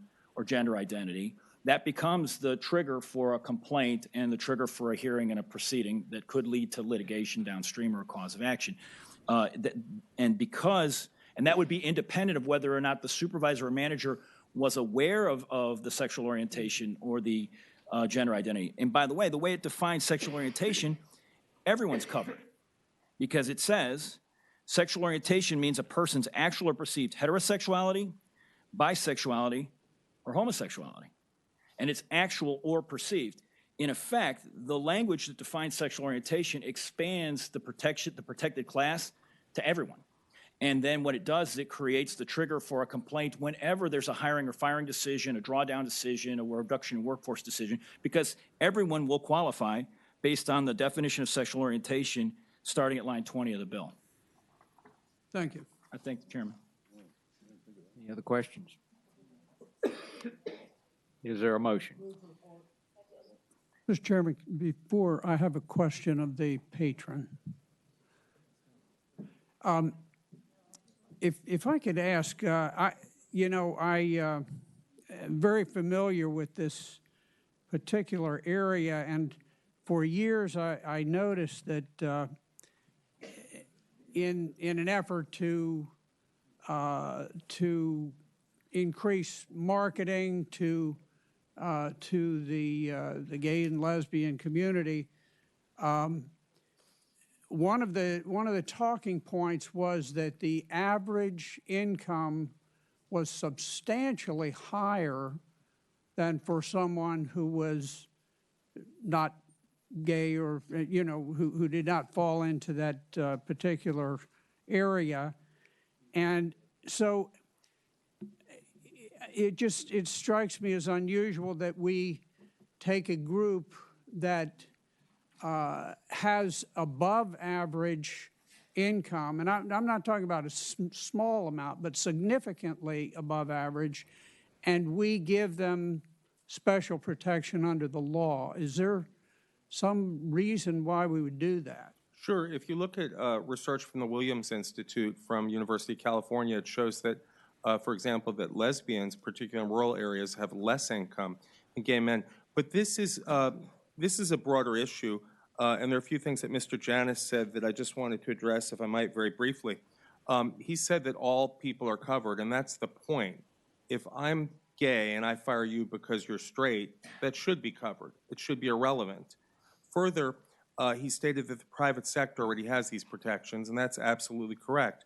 We want in many cases, Fortune 500 companies at least, we just want smart business practices brought to the Commonwealth and in regard to the last governors or the policy in this onslaught of litigation that's feared, the other 21 states who cover orientation and gender identity, or most of them cover gender identity, and these Fortune 500 companies, I've not heard of an onslaught of litigation that's unfavorably affected them. And also, it's not just the LGBT community that cares. We've heard about lots of companies that were not coming to North Carolina, or sports tournaments, concerts, et cetera, based on other policies that they took, which were, in fact, discriminatory. We don't want those we want everyone to know that in Virginia, we're a welcoming state to everyone. And we don't make decisions based on that basis. I think religion should be a protected class. I don't want someone firing someone who's observant or non-observant, or because they're Jewish or because they're Christian. This is really just about saying we don't deal with these things. We let people be who they are as long as they're a qualified worker. That's all we're doing is saying, if you're qualified, Virginia would like to have you.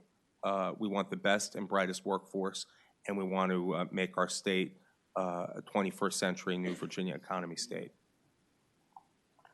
The motion is to report and properly seconded. Any further discussion? Record your votes.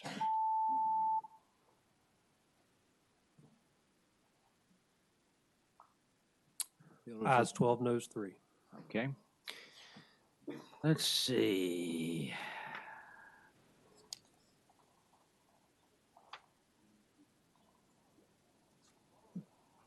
Delegate Suderlin, you're next up on the list.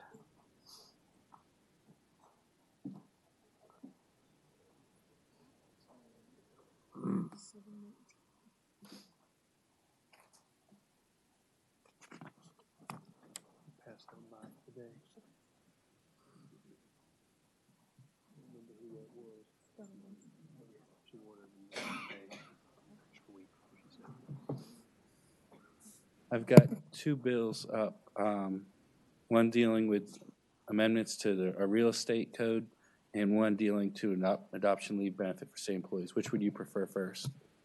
Go ahead and do 262. 262. All right, 262, that's the adoption leave benefit bill I mentioned.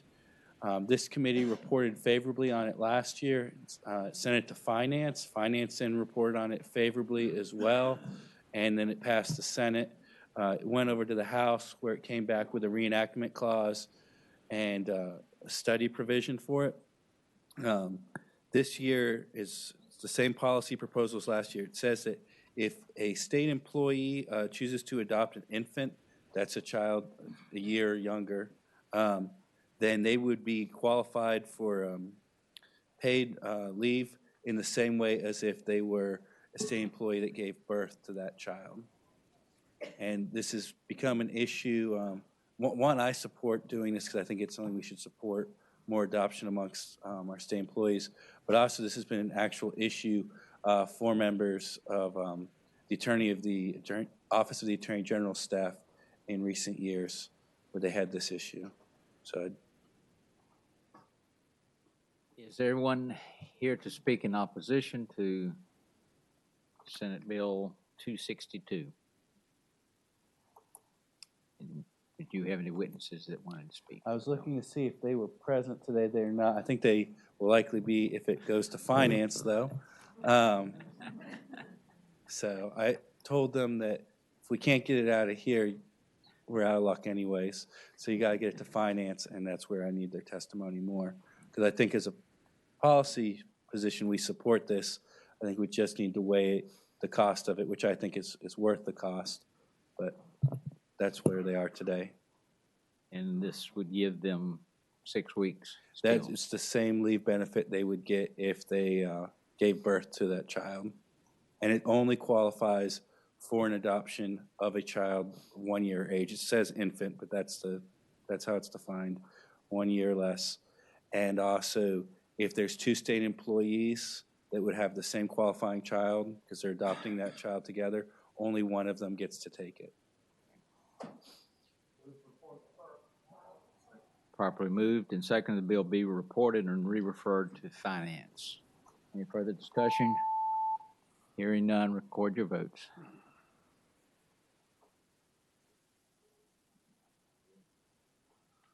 Ayes 14, noes 1. Okay. That one will go to finance. All right.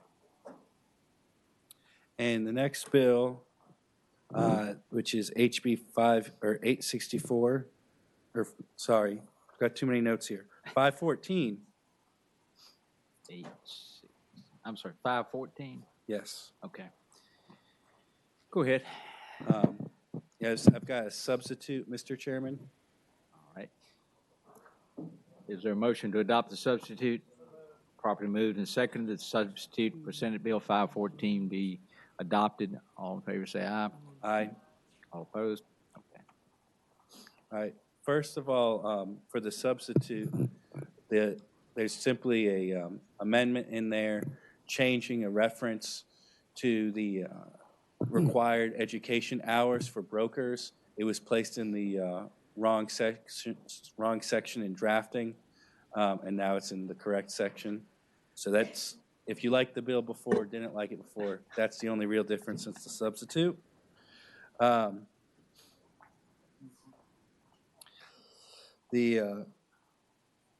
got a few witnesses that will come speak to it. The bill does several things. It touches on what we're going to do for the post-licensure education requirement, significant change to the brokers in their education requirement, not that they need more education, but just that 2 of the hours that they're already required to have, it specifies that with greater clarity.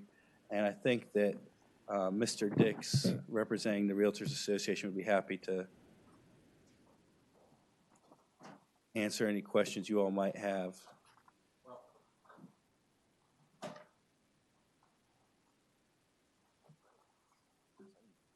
That's pretty much it.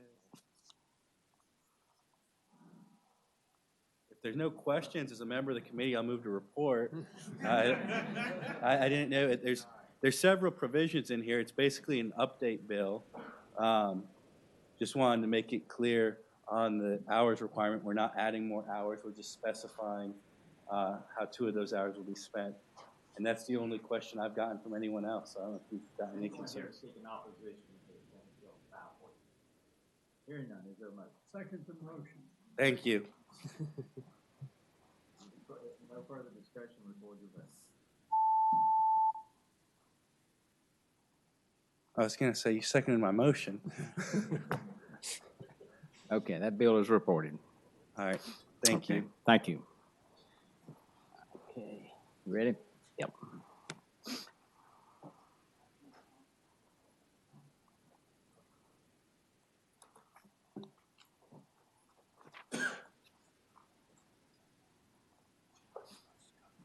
Chairman, I have Senate Bill 423, which is the fair housing legislation, but I also seem to have ended up in custody of Senate Bill 146 and 154, which are Senator Edwards's bills. I know at least one of them is a Code Commission bill. The other probably would need to go to Finance in any event. So I am happy to present those if it's the will of the chairman and the committee. Go ahead and do your bill, and then we'll come back to those. Thank you, Mr. Chairman. Senate Bill 423 should be familiar to the members of this committee. It is the non-discrimination in housing bill, which has passed out of this committee and the full Senate over the past few years. It would add discrimination on the basis of an individual's sexual orientation or gender identity as an unlawful housing practice, applying to landlords in multi-unit dwellings. Does not apply to landlords with fewer than 4 units, does not apply to the folks who are renting out rooms in or basements in the dwellings that they occupy, and does not apply to parsonage houses for religious organizations. Currently, Virginia law provides that fair housing is a guarantee and legal right to people regardless of their race, color, religion, national origin, sex, age, familial status, or handicap. A person's sexual orientation and gender identity have nothing to do with whether they'll be a good tenant or a good neighbor. Has nothing to do with whether they will be able to pay their rent on time. And these are really the only factors that should go into these housing decisions. As we're seeking to attract businesses to Virginia, we need to recognize that this is one of the things that companies consider when determining whether to locate or expand in Virginia. More than 90% of Fortune 500 companies prevent discrimination based on sexual orientation, and now, in the latest statistics that I saw, 82% based on gender identity, and that has gone up steadily over the years that I've been presenting this bill. If their employees run the risk of not finding housing because we in the Virginia legislature won't protect them, they're going to go elsewhere. I would add that, in some of these assessments of the best places to do business, they have added quality of life as a part of in making their determination of scores. In a most recent CNBC, Virginia is scored a 7, but in the quality of life we were 17, and we got downgraded for that. We have a great workforce. We're very business friendly, but we are not always the best when it comes to inclusiveness, such as anti-discrimination protections, which are a factor in the quality of life decisions. The risk of litigation as a result of this legislation is minimal, and it's very good for business. I hope it is the will of the committee to report the legislation. Any questions of the patron? Does anyone wish to speak in support of the bill? Chairman, members of the committee, James Parrish, Equality, Virginia. Thank you. Again, as the senator said, this is a bill that has passed twice with clear bipartisan support. Updating our housing bill to add gender identity and sexual orientation would Virginia would join 29 other states, and we definitely do not believe that people should be discriminated in housing just because of who they love or how they identify. And so we support the bill, and we hope you will too. Thank you. Welcome. Mr. Chairman, Chip Dix on behalf of the Virginia Association of Realtors, and the Realtors support this bill. The National Association of Realtors has a code of ethics and already prohibits this discrimination. Thank you. Welcome. Thanks for letting me speak today, Mr. Chairman and members of the committee. My name is Morgan Barker, and I work for Housing Opportunities Made Equal. I'm our testing program manager, and I just wanted to speak to you about some testing that I conducted in 2014 and 2015 in the rental market in Richmond, Northern Virginia, and Hampton Roads. And 44% of those tests that were comparable, meaning that the same rental agent responded to both emails that we sent. The same-sex couples were treated worse than the different-sex couples. For some examples are that one straight couple was offered an appointment, but the gay couple was not.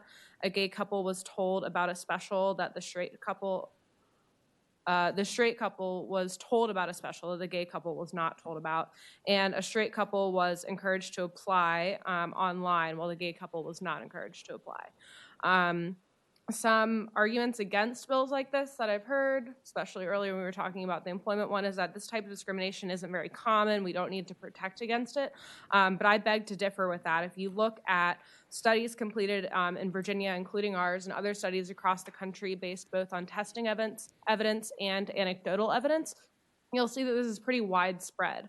And the argument that complaints aren't filed based on this, I think, kind of falls apart because people don't file complaints based on things that aren't protected. So there's a culture of silence that's really encouraged, and we don't have these protections. And housing discrimination leads to longer and more expensive housing searches, homelessness, and ongoing emotional trauma. And to be turned away from a basic necessity because of who you are is something that nobody should have to experience. And if it does happen, victims of discrimination deserve a way to hold accountable those who have harmed them. So I encourage you to vote yes on this bill and make Virginia a place where everyone's right to housing is protected, no matter who they are, because who you love shouldn't limit where you live. Thank you. Thank you. Welcome. Mr. Chairman, members of the committee, excuse me, Mary Brosvon with the Virginia Fair Housing Office at the Department of Professional and Occupational Regulation. The administration supports this bill. Thank you. Welcome. Mr. Chairman, members of the committee, my name is Craig Tolson, Home Builders Association of Virginia. We are very supportive of this bill. We believe that all Virginians should be afforded the right to housing. Thank you. Welcome. Mr. Chairman, members of the committee, Claire Guthrie Gastaniaga on behalf of the 42,000 ACLU members in Virginia, and we strongly support this bill. And I just wanted to remind you all that now that the military is very clear about welcoming all to their service, whether you're a military-friendly state, it will in fact, in part, be judged at some point as to whether it's a place where everybody's entitled to equal housing opportunity. Thank you. Thank you. Anyone wish to speak in opposition to Senate Bill 423? Welcome. Mr. Chairman, members of the committee, Jeff Caruso with the Virginia Catholic Conference. This bill would create potential civil causes of action against faith-based providers of housing who have certain beliefs about human sexuality, including the belief that marriage is the union of one man and one woman. I think it's important to note that Section 36-96.3, which is lines 152 to 220 of the bill, is really the umbrella or the guts, if you will, of the bill. This governs what is or is not an unlawful discriminatory housing practice. The entirety of this section applies across the board to any person, and any person, if we go to lines 69 to 70, that includes organizations, associations, and corporations. The addition of sexual orientation and gender identity to the existing non-discrimination provisions in this section, 36-96.3, are what form the basis for our opposition, and it does apply to religious organizations. Regardless of whether a religious organization limits or prefers rentals to persons of the same religion or not, which another section of the bill allows, it is still the case that the prohibitions against sexual orientation and gender identity discrimination that SB 423 seeks to add in that section, 36-96.3, would still apply to any organization, religious or otherwise. And because of this general applicability of these new terms, sexual orientation and gender orientation, to religious organizations, that is why we oppose the bill. It would infringe upon, for example, those who are faith-based universities or faith-based charities. It would not allow them to provide housing in accord with their beliefs. And then the last point I'll close with this. There's also a declaration of policy on line 18 of the bill, and we oppose that as well. All these provisions do curtail our religious liberty, and we would ask for a vote in opposition. Thank you. Mr. Chairman, Senator I have a Sidwell. question for the witness, if they're willing to take questions. I remember similar testimony was offered last year. The two folks who sit to my left are both very devout Catholics, and I have always voted for all the religious liberty bills as well. And we asked for help drafting any amendment if that was the concern, because I noticed that the Catholic Conference didn't speak against the employment discrimination bill. And so if that's the only issue with it, last year, one of the two devout Catholics is a very competent attorney. We asked we'd be happy to work on an amendment for that if that's the concern. And I don't think that we've heard from it in the last year, and this bill was filed a few weeks ago. So would you like an amendment, or is it the larger bill that you have an issue with? Well, the provisions that we oppose, I mean, it's all the way from lines 152 to 220. I mean, everywhere where it seeks to add sexual orientation and gender identity, that applies across the board, including to religious organizations. So as long as it applies to religious organizations, we oppose it. Mr. Chairman, follow-up question? Continue. So we already have the carve-out for religious organizations and being able to say, look, this is a Catholic housing unit for this religious organization. you've got to be in accord with the Catholic faith there. I think a lot of us would say that the issues you're talking about are part of that faith. But if you don't believe that's part of it, why could we not draft an amendment saying that if it reflected a view they held there, similar to what I believe your organization advocated for a bill last year that we reported out of the Senate and I believe got vetoed by the governor. I just want to make it clear that, especially for, I wish they were here right now, but they're in 2 other committees and I'm on my way there next, that we very much want to protect the religious liberties of these organizations, and you see it throughout our voting record every time. And if you want help on an amendment, we're happy to do that. If you're really concerned about it, we want to make sure that no religious organization is negatively affected by it. But if you have a larger issue with the bill, I mean, that's it. But if it's simply that, we'd be happy to work with you on amendment. I know especially the Catholic attorney I mentioned would be very interested in working with you for that. Mr. Chairman, I would say I certainly appreciate that and appreciate the question. I just want to clarify that the what has been referred to in the past as a religious exemption, I think you might be referring to lines 118 to 123. And all that says is that you can prefer or rent exclusively to people of your own religion. But that's not really what we're after in talking about this bill. We don't prefer rent to people of our religion.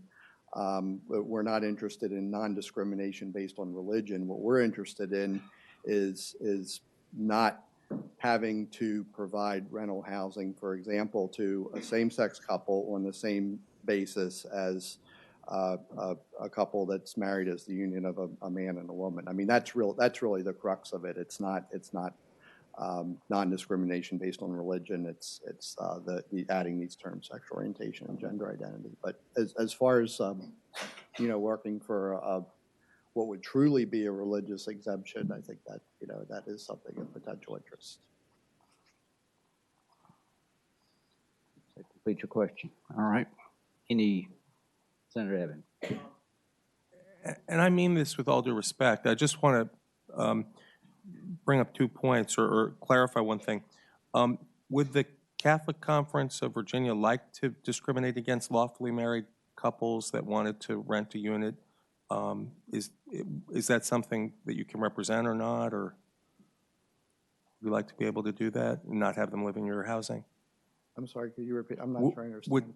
Would your organization like to be able to discriminate, to have the option to not allow people who are of different sexual orientations, even if they're lawfully married, from living in housing that you might rent?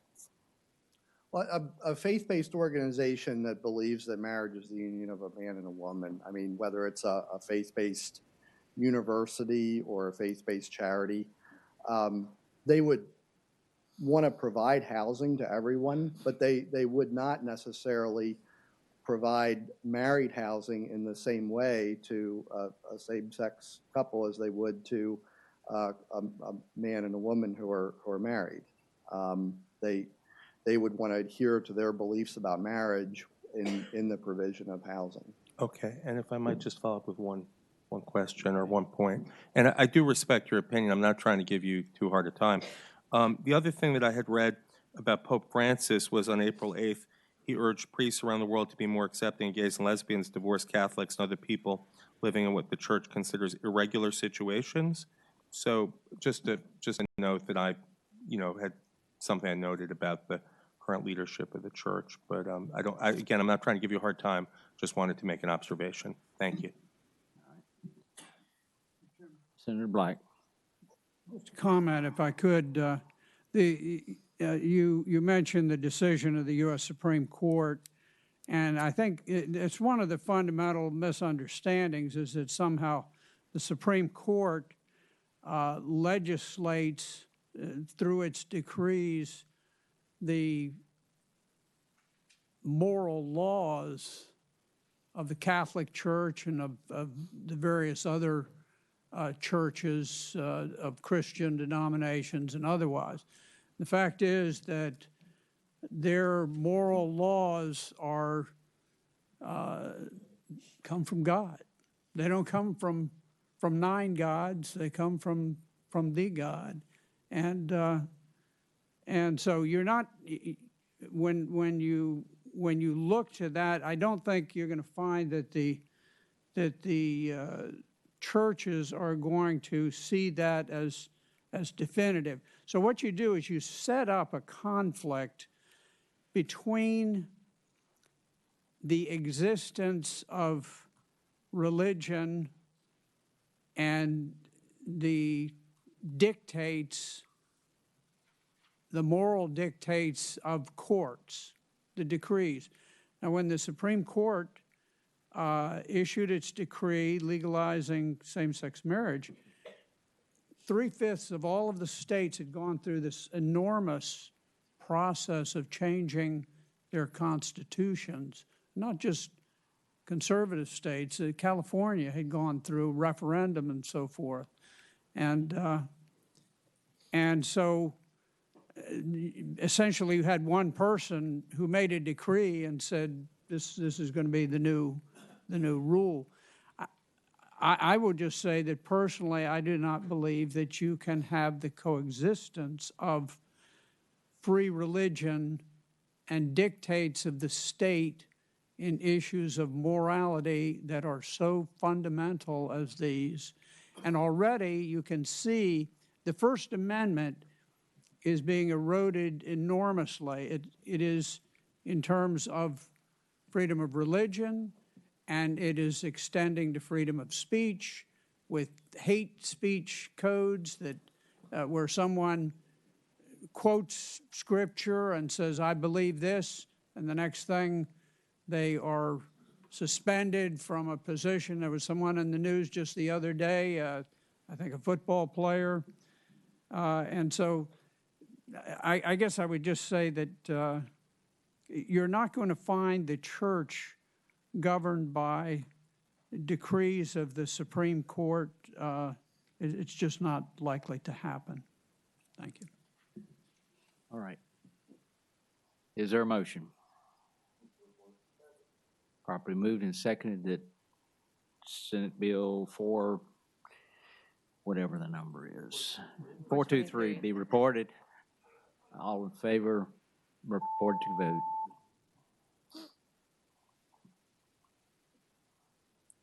Okay, that bill is reported. All right, you wanted to take up Senator. If I could start with Senate Bill 154. This is a fascinating bill having to do with the Administrative Process Act. It has emerged from the Code Commission after much scintillating debate, and it appears to have arisen as a result of a potential conflict between the requirements of the APA and the administrative rules that were already in place at a particular agencies. And what this bill provides is very simple, that if any hearing officer that is to provide a recommendation at the conclusion of a case decision shall render it in as follows. If the agency's written regulations or procedures require it to be within a specified time period, then it shall be within that time period. In cases where there is no specific time period in their regulations, then it within 90 days. And the point of this is to ensure that decisions are timely made and communicated to the people involved. Much more concise than. At least that's what I think it does, Mr. Chairman. Is anyone in opposition to Senate Bill 154? Is there a motion? Properly moved and seconded that Senate Bill 154 be reported. If no further conversation, then record your votes. Okay, that one is reported. Senate Bill 146 of Edwards has been before this committee and before the General Assembly about 8 years now, I guess. If anyone wishes to hear it again, we can. It will be referred to Finance if it's approved. Do you want to? I don't, Mr. Chairman, I don't have a whole lot to add, except that this comes from the Commission on Youth. As the chairman has noted, this has been kicking around for the last decade or so, and I know that there have been some movements afoot Migo with thinks the- he's the youth. Do you have amendments? Okay. All right, record the technical amendment. Thank you, Mr. Chairman. The first amendment is on line 16 after of education, comma. It would be to strike the Department of Correctional Education. The second amendment is on line 98 after services, comma, strike the and. And the final amendment is line 98 after education, strike and the Department of Correctional Education. That just removes reference to an agency that doesn't exist anymore. Properly moved and seconded that we adopt those amendments. All in favor, say aye. Aye. Aye. Okay. Properly moved and seconded. Any further discussion?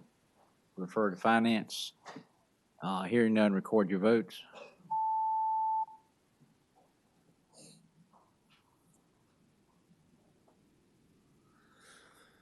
Ayes 7, no 7.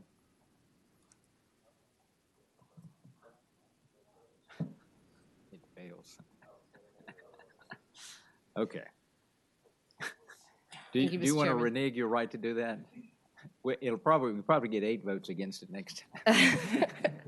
I'll, if you can leave it within the breast of the committee, perhaps. We'll leave it there so that he. And I'll communicate this to Senator Edwards and see what he wants to do. Senator Black, if you would take over as chairman.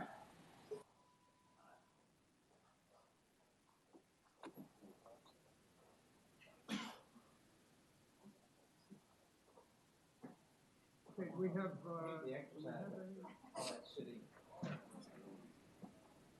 Senate Bill 320 deals with the National Guard, and for some reason they think they need to update a 1932 law.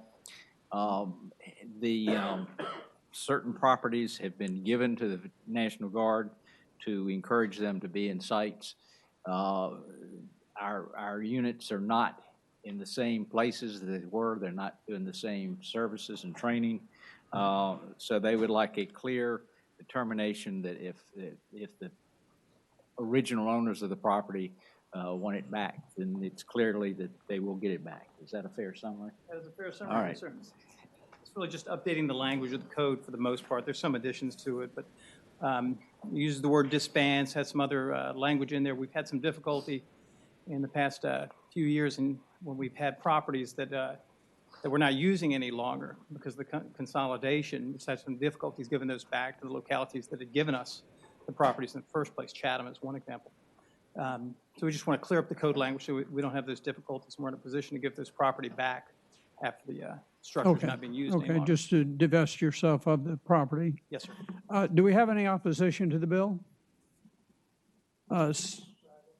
Chairman, can I ask the Colonel, what do we do right now if you don't give it back and you guys don't want it on the books? Do you guys sell it? What do we do? It becomes excess, sir.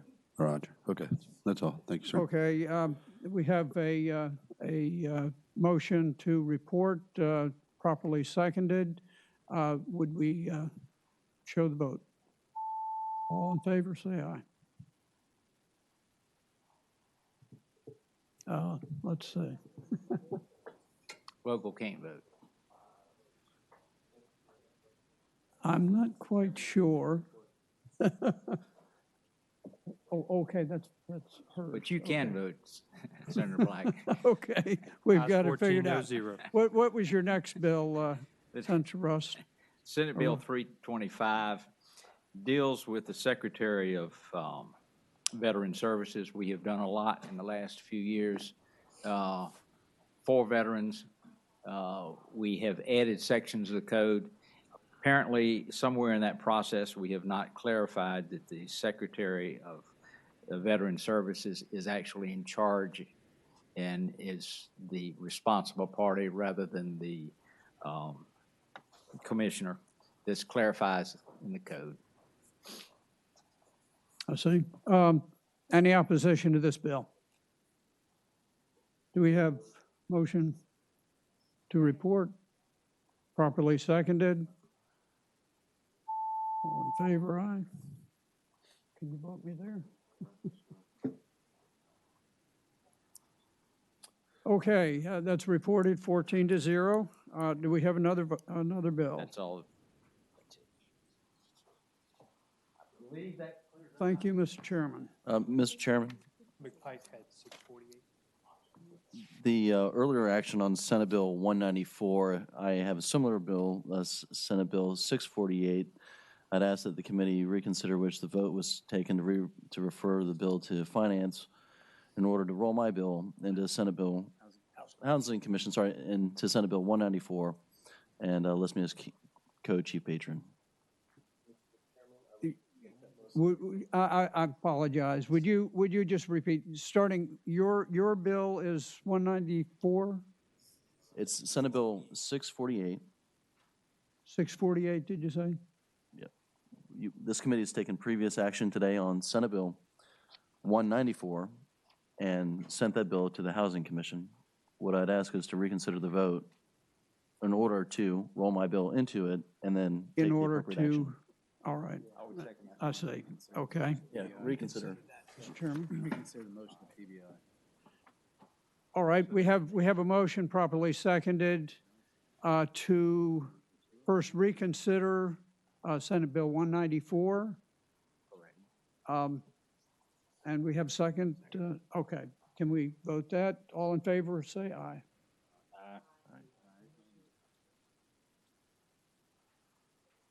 Open the vote. Open the vote. Either one, as long as there's no opposition. Okay, all right, no opposition. So that is done, and then, Senator McPike's bill number 648 be rolled into Senator Locke's bill, which was 194. okay, and we have a second? Okay, properly seconded.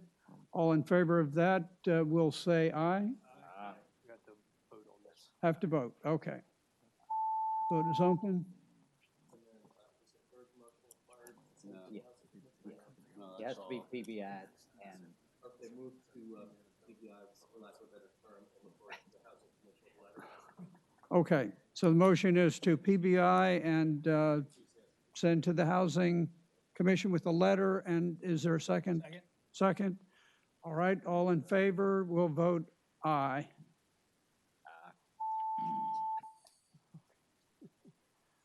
All right, that is accomplished. Thank you, Mr. good job. Chairman. Thank you all for coming today. I'm sorry, I didn't realize we hadn't rolled that other one. And I'll get over here a little earlier.